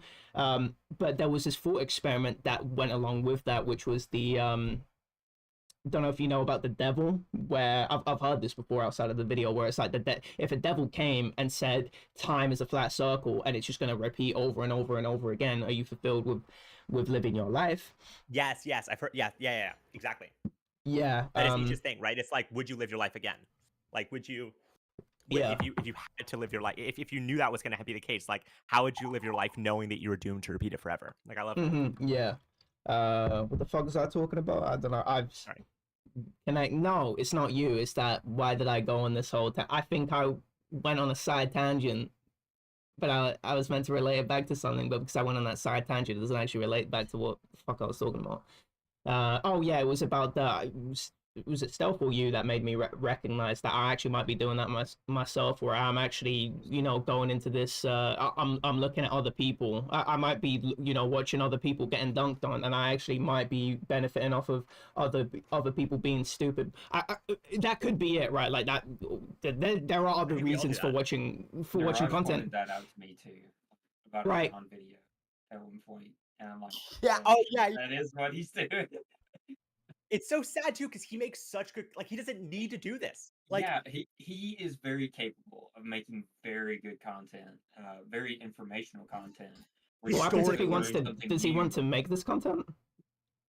Well, that takes time. That takes effort. That takes going out on a limb and like researching. Whereas, like, oh, this PragerU guy is getting facts wrong about like abortion statistics. An 8-hour examination is like very easy. Yeah, if he wants, if that's something that that gets him, you know, pleasure. Like, oh yeah, I actually do like dunking on these guys. Fuck it. But in my mind, it's all irrelevant because dunking on them just promotes them in the algorithm. Like, we know how this works.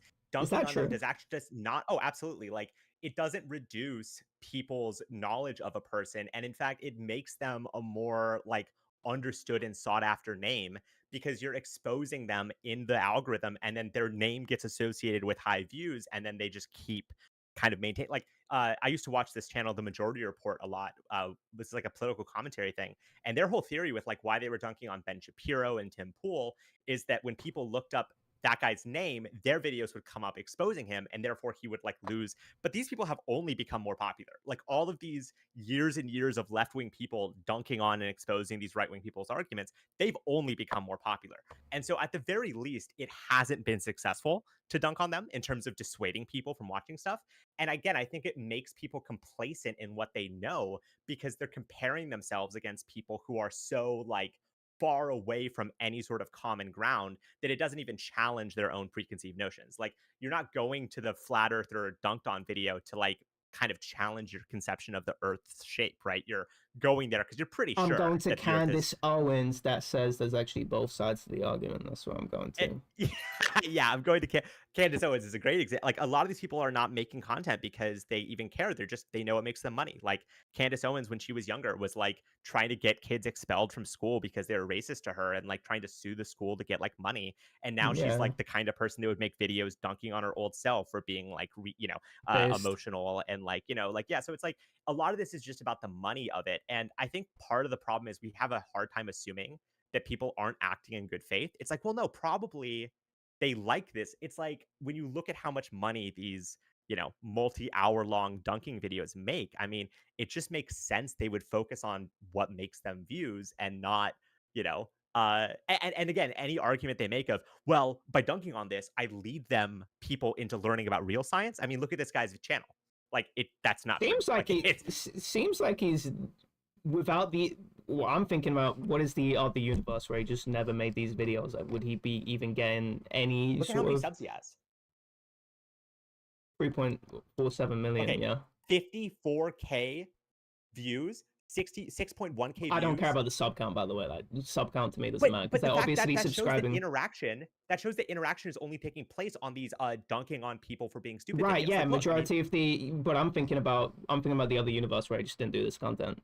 And I think that's what you should compare it to. That's like saying it's like a trickle down economics thing. It's like, okay, well, technically, some small percentage well, it's of not people trickle down economics. Well, people, it is. he's actually benefiting from actually doing this content. But how much is that really? I just don't buy that it's significant enough to not see the real explanation as the money that he makes. Like, it's like there is a side benefit to some small percentage of the viewer base, but overwhelmingly, the overwhelming trend, the overwhelming outcome is people focusing on dunking on stupid people rather than learning themselves.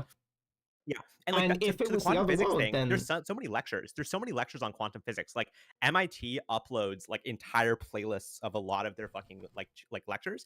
And so like, why is it the case that these kind of layman explanations, which supposedly are about getting people involved in physics, like don't actually have as many views as you It's think? provided under a Creative classified Commons as a license. course? Oh, fuck, Your man. support will help MIT. Go down to like the fucking 5th video or something. The following content is provided under a Creative So that's Commons license. 7.6. The original. Your support will help MIT. Instantly dropping down. Like, do you see how it's dropping down immediately? Yeah. Like there's just, and this happens on Twitter too. Like, there'll be a thread which is like, this happens in surveillance too. It'll be like the NSA is spying, and like the top tweet will have like 8K likes, and then you go down 3 tweets and it's down to like 1,000, and then you go down even farther and it's down to like 90. Who's liking all the things? I think that's the range. I know the thread you're talking about. Who likes every single tweet? But why is it always going down? Why isn't there fluctuation in terms of some of them? Because some of them, can't you see the number of views a tweet has now? Yeah, you can. Right, and I mean, I'm guessing if you look at their views, then like most people don't even click into the thread.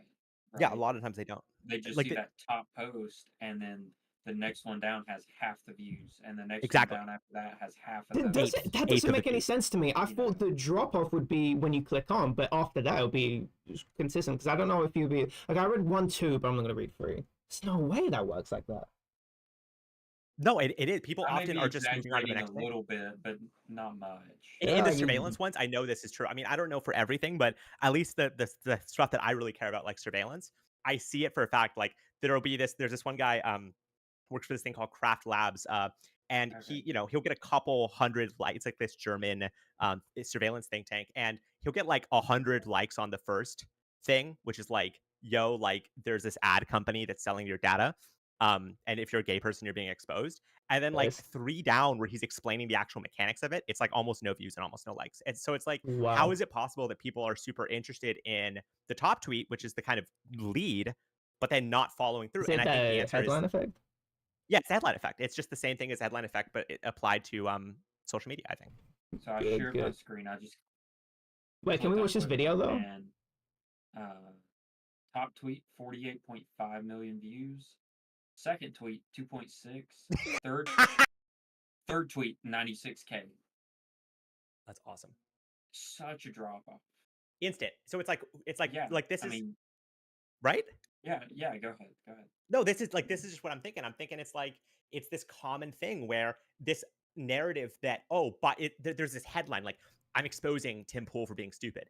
And then over time, as I talk about other stuff, you become more aware of the problems of US foreign policy. It just doesn't happen like that.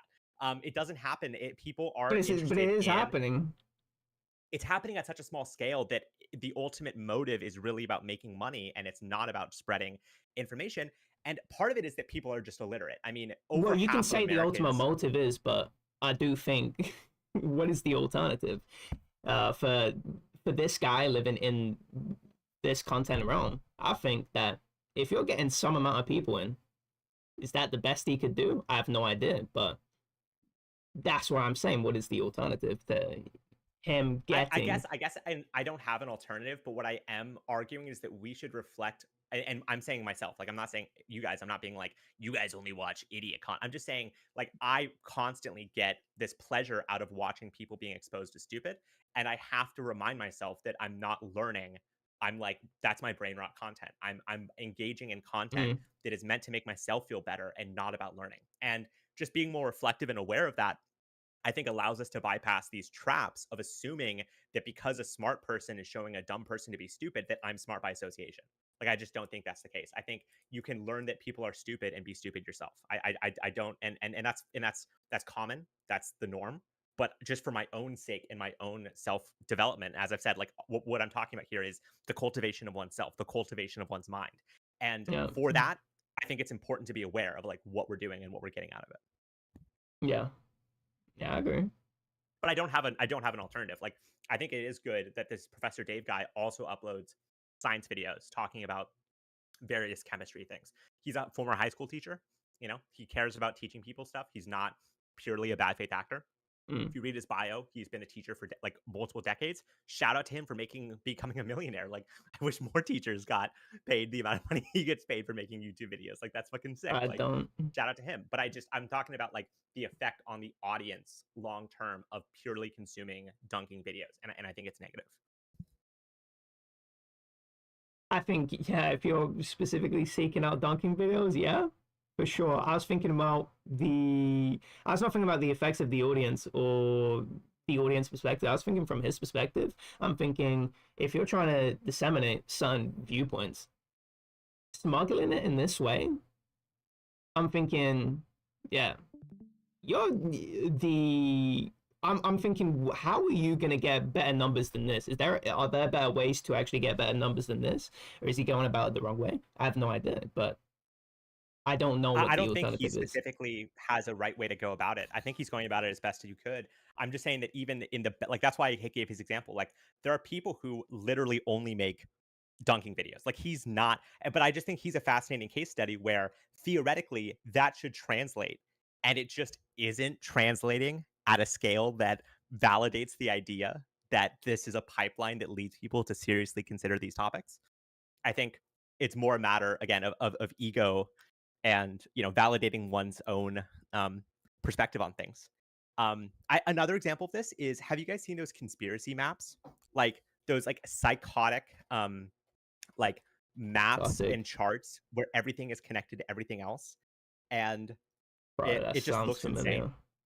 Sounds familiar. It sounds familiar, but I can't say for sure. Let me find. I've seen the one where it's I've seen like a parody of it, where there was one where it's like a bunch of Jews, where it's like, oh, porn companies and all that, media companies and Hollywood and all that, and then it was like one where it's like Irish people and Yes, Irish I think I said that people. one. I love that one. Yeah, it's pretty funny. The Great Hiberian Conspiracy, all the CEOs that are Irish. I love that one so much. Have you so me, Dank and Trickies were doing this thing. It started with me and Trickies, but Dank later got involved. It was you can only like the world's gonna end and you can only send 10 people to start a colony somewhere else, and it gives you a list of a bunch of different people, and one of them was a Jew. One of them was one of them was a Jew, and it was so funny. I think this might be like Tricky's first time seeing just like the weird shit Dank believes. Straight up where anti-Semitism. Just like immediately was like, when you know, Jewish uni administrator, he was hot, like immediately just you know, had an aversion to it, and I'm just yeah, it was really funny for me because I'm like, yeah, conspiracy theorist, that makes sense to me, but I wonder what Trickies was thinking, because I don't know if he's familiar, like at that, if at that point he was familiar with Dank's beliefs. It was really funny though, because immediately I'm pointing that out. I'm thinking, you know, what's up with this? You know, why have we got such an aversion to Jews? I don't understand. That was interesting. That was just a side lore piece. Oh no, that's so good. Well, yeah, a lot of the conspiracy maps are straight up just anti-Semitic. Like they'll just be like pictures of like Jewish people and like the Star of David and like question marks, or like they'll have like fucking blood coming out of the mouths of people. Like I didn't see this.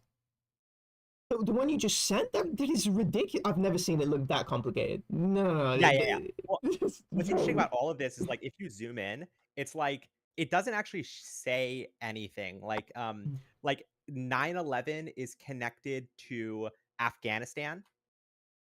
Like true. Right? Like the 9/11 goes to the Afghanistan. It's like that is true. Afghanistan is connected to 9/11. What the fuck am I learning from this? Like none of like these are all just titles of things with lines connected to other things. Like you can't use this to learn about anything. Theoretically, like if I was to be like, you know, hard like steel manning this, it's all about giving breadcrumbs. Like this is what they say. There's breadcrumbs that you follow down the rabbit hole. And by learning that this is connected to this, you learn and research. None of these things are in any way like informative or learning.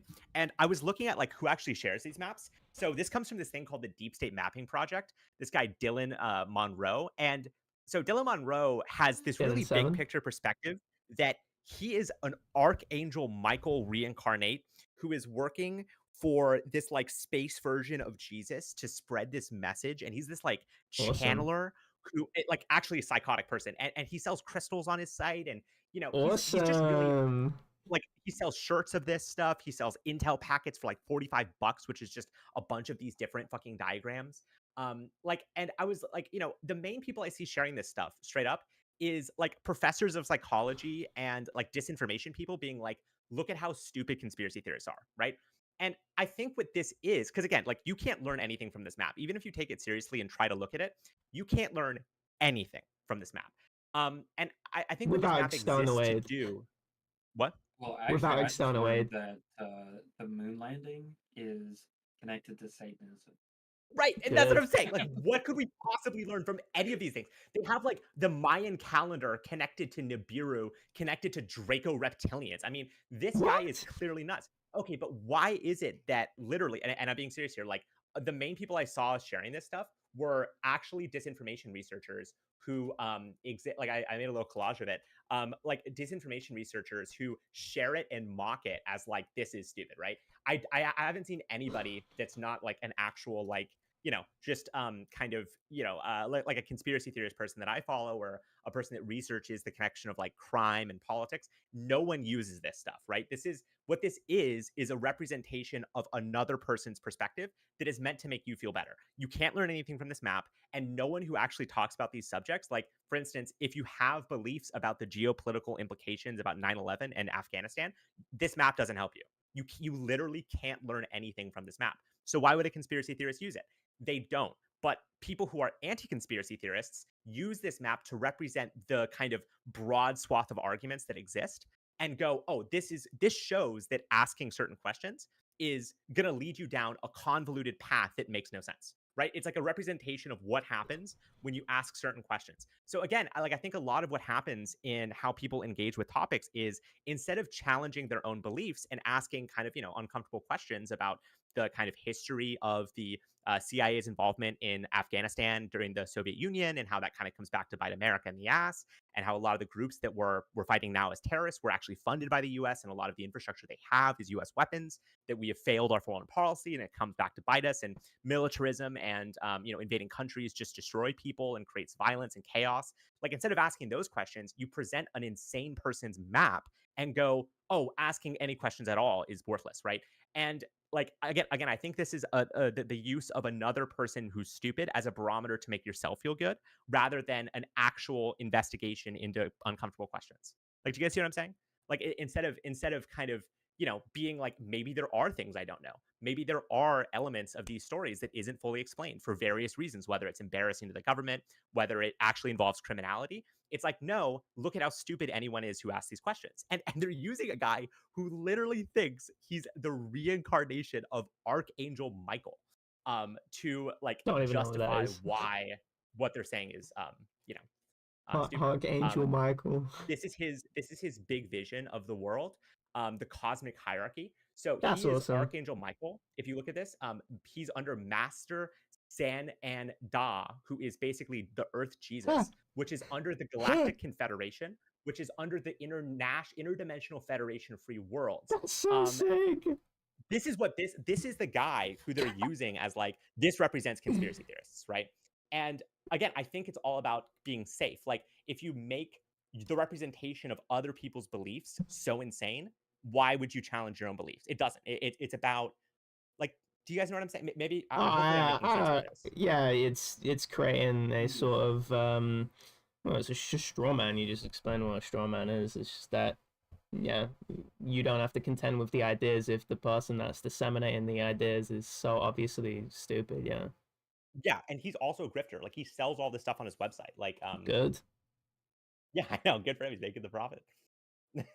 Well, no, not good for anyone. It's not. He sells EMF harmonizer kits. He I'm sells just saying sacred good. wood. I'm saying good for me because I like chaos. Sacred wood that he chopped down out of his backyard. Yeah, the Palo Santo or holy wood is a South American wood that you burn, and he sells it for $10 a pack. Right, can we watch this Crusader video though? Please. Oh, this is yeah. This one was so funny. Imagine if Sandhagen started at 17. He wins. 16. Wait, can you turn it up? I can't. 49, 46. You turn it up? Oh, no, it's good. Yeah. Imagine if Sandhagen started at 17. He wins. 16. He wins. Clear. 49, 46. 15. That's a 50-45 Sandhagen. Starts training at 14. He finishes Umar Nurmagomedov in the 5th round. Starts training at 13. He subs Umar. 12. He finishes Umar in the early 3 rounds. 10. He rapes Umar in the octagon. 9 years old. Imagine if Sandhagen started training at 9. He Boston crabs Umar in a round. And doesn't even make him tap, makes him deny his faith. That's how he makes him tap. 8 years old, you don't want to know what happens. 8 years old, if we have Sandhagen training from 8 years old, he shows up in a Crusader outfit for that fight. I'm telling you, it would be raps for them if we started training when we were kids. We need an MMA school system. America, it's time to notice. You need to be anti-inbreeding and pro-evolution of humanity. Imagine. That's so good. I love him so much. He has a crazy record for picking fights, by the way. He's like really successful for picking fights. So like, even though he makes funny memes like this, like he's actually a serious like analyst of it, which I just love that so much. Oh, if we said that picking fights is in like he's starting beef with someone else. Oh no, as in like picking the outcomes of fights. Yeah, Like, yeah. I just realized that's what you're talking about. Yeah, it's actually. No, which is awesome. I love that he's like simultaneously doing like Crusader memes, like we need to protect Western civil, but also he's like, I've actually got like a 70% record for picking. Like I love that so much. This fucking Crusader outfit. Oh, bad. Yeah. Good content.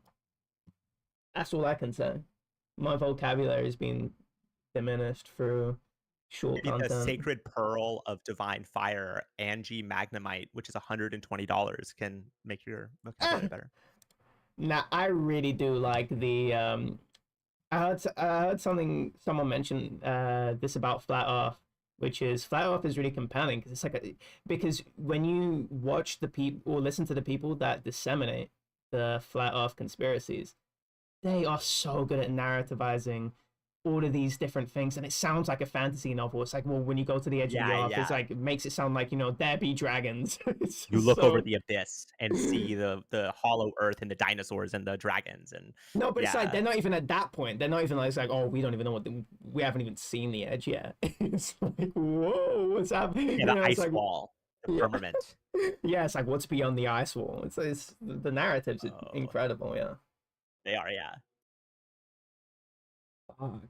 And same thing with this, like when you show me this, like the Federation, the cosmic hierarchy, I'm thinking this looks really sick. Like, to me, it's like, you know, Master Sandara, like, whoa, which is Jesus, by the way. Have you ever heard of Master Sandara before? I was going to ask you about this. Like, is this? Never heard of that. Never. I have no idea where he's getting this from, but this is for him very, very serious. Like he is dead on that this is, this is the way that the world is structured. And yeah, he is Archangel Michael.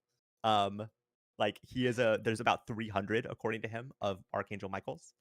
Hi. So really cool. Cool to have angels telling us the nature of reality. Cool. But like another, so there's I think also some tragedy with this where so there's this guy, let me find it real quick. Let's see.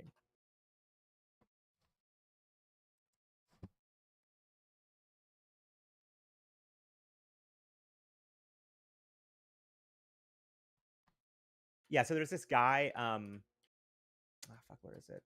Yeah, Mark Lombardi. So Mark Lombardi was really interested in like Iran-Contra and various financial scandals where governments were laundering money through criminal banks. And he had like about 14,000 index cards he made about this. And, you know, these are real things. Like these are things in court cases. Like these are just legitimate kind of historical moments where crimes were committed. And he was an artist at the same time as he was learning this stuff. And so what he wanted to do was show people in like a one-stop way. Like his whole thing was he knows people aren't going to read these kind of court filings, these books. Like he just knows that's not something most people will do. And so he wanted to create a map that in one kind of viewing shows the interconnections of all these different things. And, you know, like these are real connections. Like he shows like specifically the relationship between different actors in terms of different colors. So if it's a like criminal association, if it's they're in the same company association, he differentiates that. Like you can actually follow what's being shown.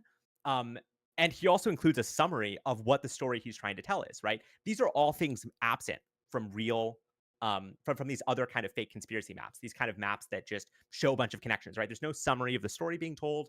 There's no way you can actually read the map if you wanted to.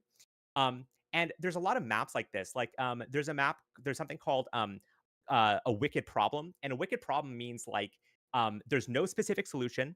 The factors all make it very hard to know where to even start when understanding the issue.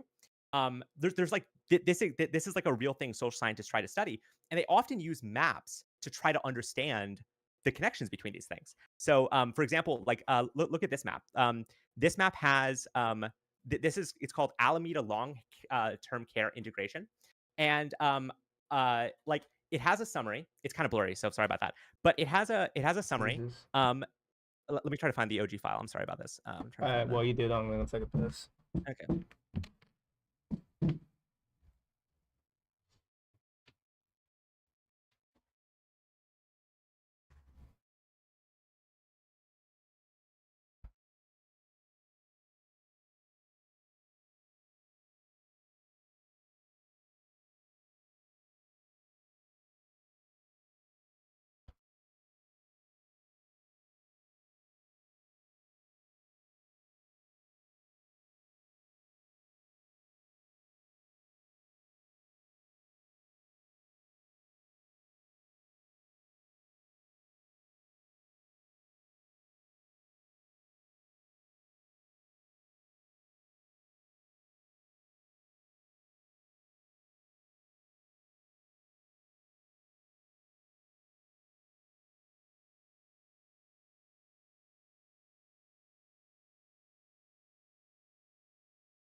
Oh my god. Okay, it's 36 megabytes, so it's gonna take a second up. It's almost uploaded. It's already here for me. Boom. No, now it is. Now it is. Oh, that was the old one. Oh, Okay, no. so like go to the top page, the summary. Top page? You mean like this part? To the right, like Top there's a right? summary. Oh, here we box. go. Yeah. Okay. Okay, so this basically explains the map of the having 70 funding streams providing 400 agencies in Alameda County with their funds. So it explains the trends, the unknowns, the opportunities. There's also a map key, as you can see, where it says arrows that are causes, influences. There are different colors of arrows which explain the different causes. There's long-term causal mechanisms, there's short-term causal mechanisms. And the purpose of this map wasn't just to like explain the story to other people. It's for the consultants to have an understanding of the totality of the problem. Like this is a real way that social scientists try to describe issues and like come to a full picture of what's happening. But I think that people are dissuaded from this kind of stuff and don't understand that this is a real way to approach stuff because they see insane conspiracy maps like this. And on its face, if you didn't know this was made by like government consultants who, you know, are from Stanford, that serious academics and scientists that are paid money by the government, that you wouldn't know that this would just be like it looks very similar to an insane kind of person's conspiracy map, right? There are all these arrows connecting sections. There are these kind of, you know, connections that you don't really know what they are, right? But this is a map that's meant to be read. It's not a map that's like meant to be this like kind of obscurantist oh, there's mysteries beyond our understanding. This is like actually meant to provide knowledge. Do you know what I mean? And I think what's dangerous with these conspiracy maps is you don't realize that's an actual tool to actually understand problems if you see these representations which just look completely insane. Like, do you know what I mean? Like if these are real ways that social scientists try to understand problems is by mapping them out in this way, and showing their connections and showing their issues. But people don't realize that because they have these kind of stereotypes of these maps as being, you know, red string connecting, you know, newspaper clippings kind of stuff. But this is a real way social scientists understand things, and it's a lot of these issues are really complicated, and you need these massive maps to kind of understand how it's all connected. But also again, like to understand this map, there's like a PDF that comes with it that explains in detail each of the bubbles. You know, it takes time to understand. And the idea with the conspiracy map or the iceberg, which I think are very similar, is there's this kind of like, you know, depth that you get to, this like, you know, secret world. When really it's just about mapping. You would just want to map how all these things are connected and how all these things are related to a central problem. But the icebergs is more like, how does the word SpongeBob relate to all these other things? Like, do you know what I mean? It's like not meant to be a map that you read and gain a full understanding of. It's meant to just have these kind of, you know, clickbaity words like 9/11, Taliban, Satanism, moon landing. Like it's not each of those things you would need like an entire map to understand, you know, like, but this is, you know, so I don't know. I think that there's this kind of danger of kind of creating these ways of understandings as conspiracy theorists and unserious when to understand certain social problems, you actually do need a giant map and a bunch of words and like index cards to understand these things. But again, there's a tragedy in it where people want a simple one-stop shop to understand these massively complex things. And that's just not doable. Like, you actually have to put in the time to read and understand it, which makes these maps kind of unattractive. Sure. Yes, no.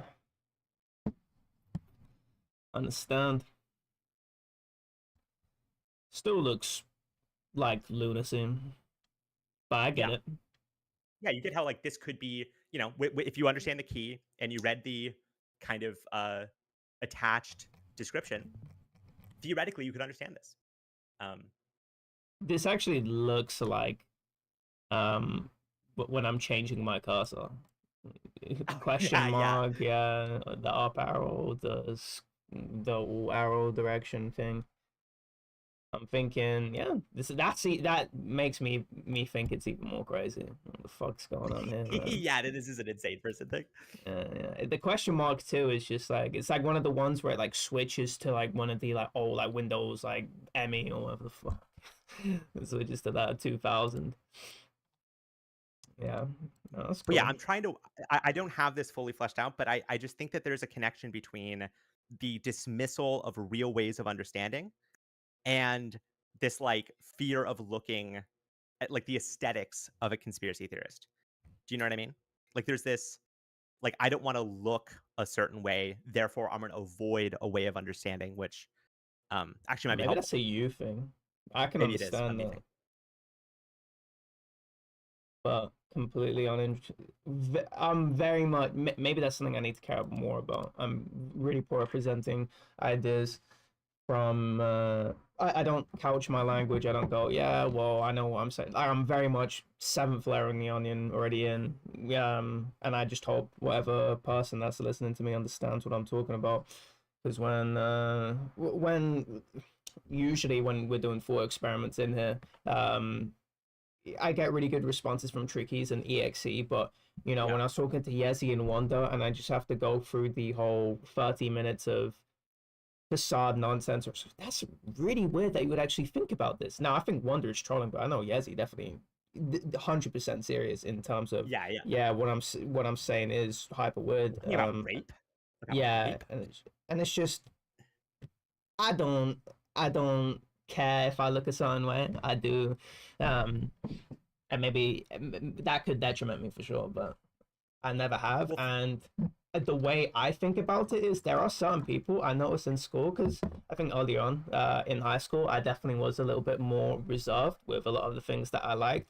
But I noticed that certain people can, where my friends, like I started, we played Minecraft, but a lot of my other friends didn't want to talk about it because they're afraid that they were gonna get made fun of. But the thing is, the people that they're afraid of, I started playing Minecraft with them, and I noticed that nobody would ever say anything to them, even though they're like openly talking about it to me.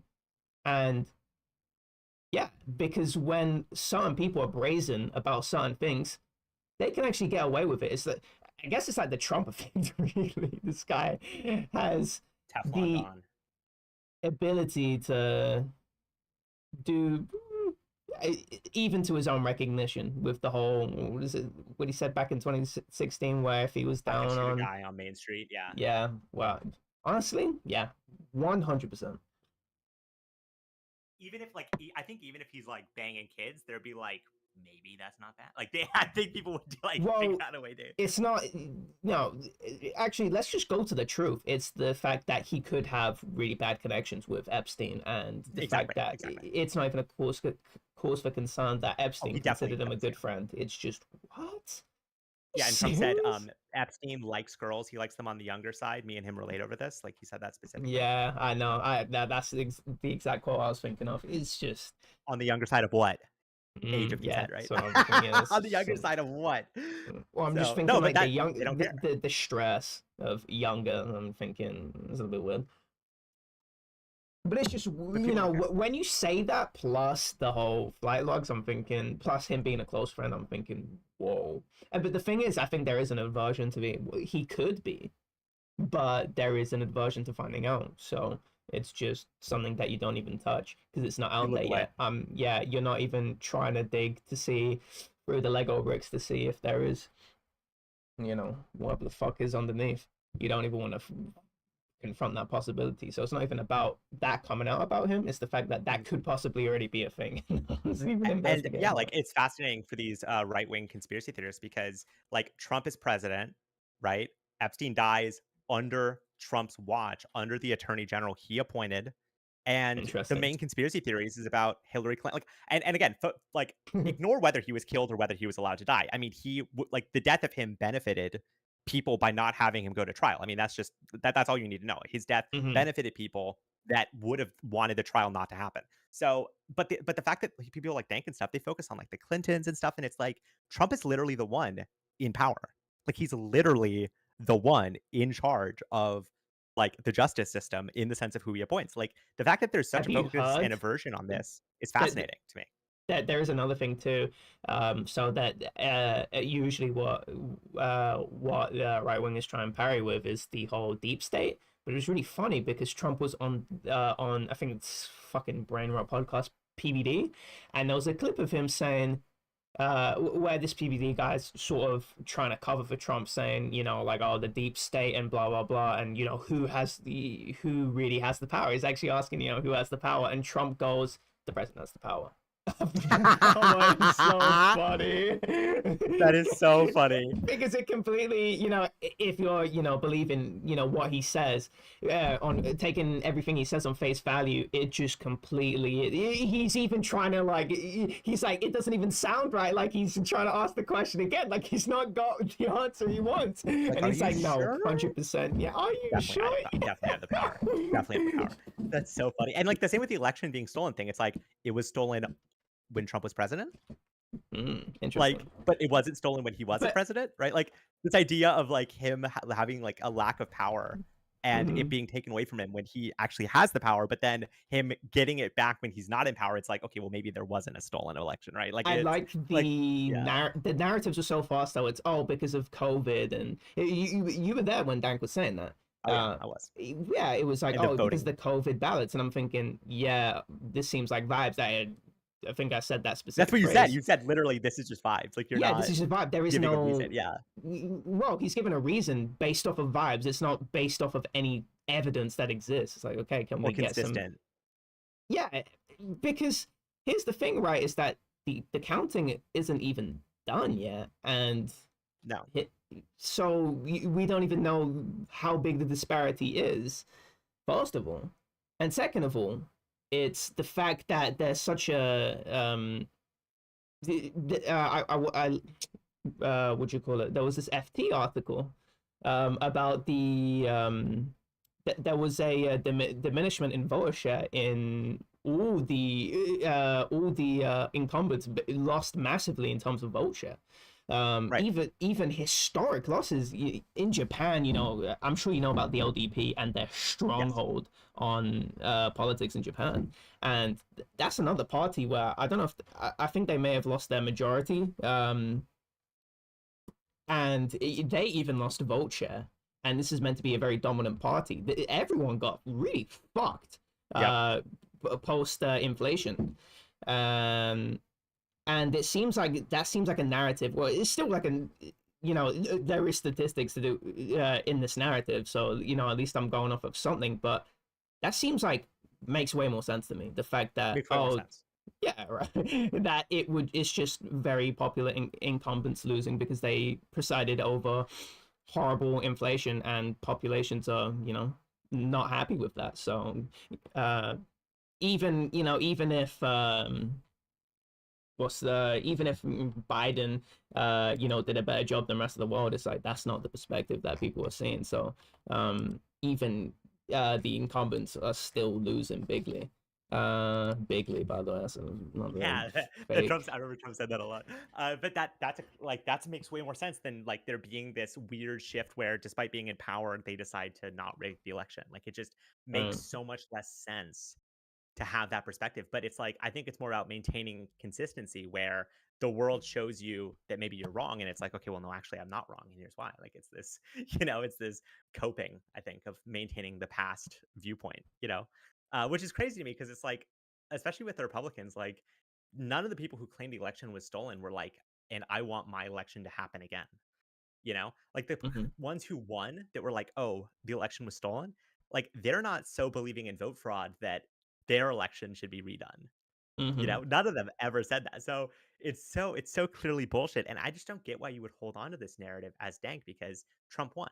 Like the election was like I just don't get why you would almost undermine your own mandate by claiming that there's still this massive fraud taking place. Well, he's saying that there isn't because they couldn't in this election. Which makes no sense. Why? You can't explain that. That just makes no sense. You need the actual evidence. Yeah, and the president about the president like Biden. Like it just doesn't make sense why that would all of a sudden change. Like I just and against Biden, it just makes zero sense. Because but I have to go grab dinner. My mom just came in, so I will talk to you later. Yeah, see ya. Ciao, Crash.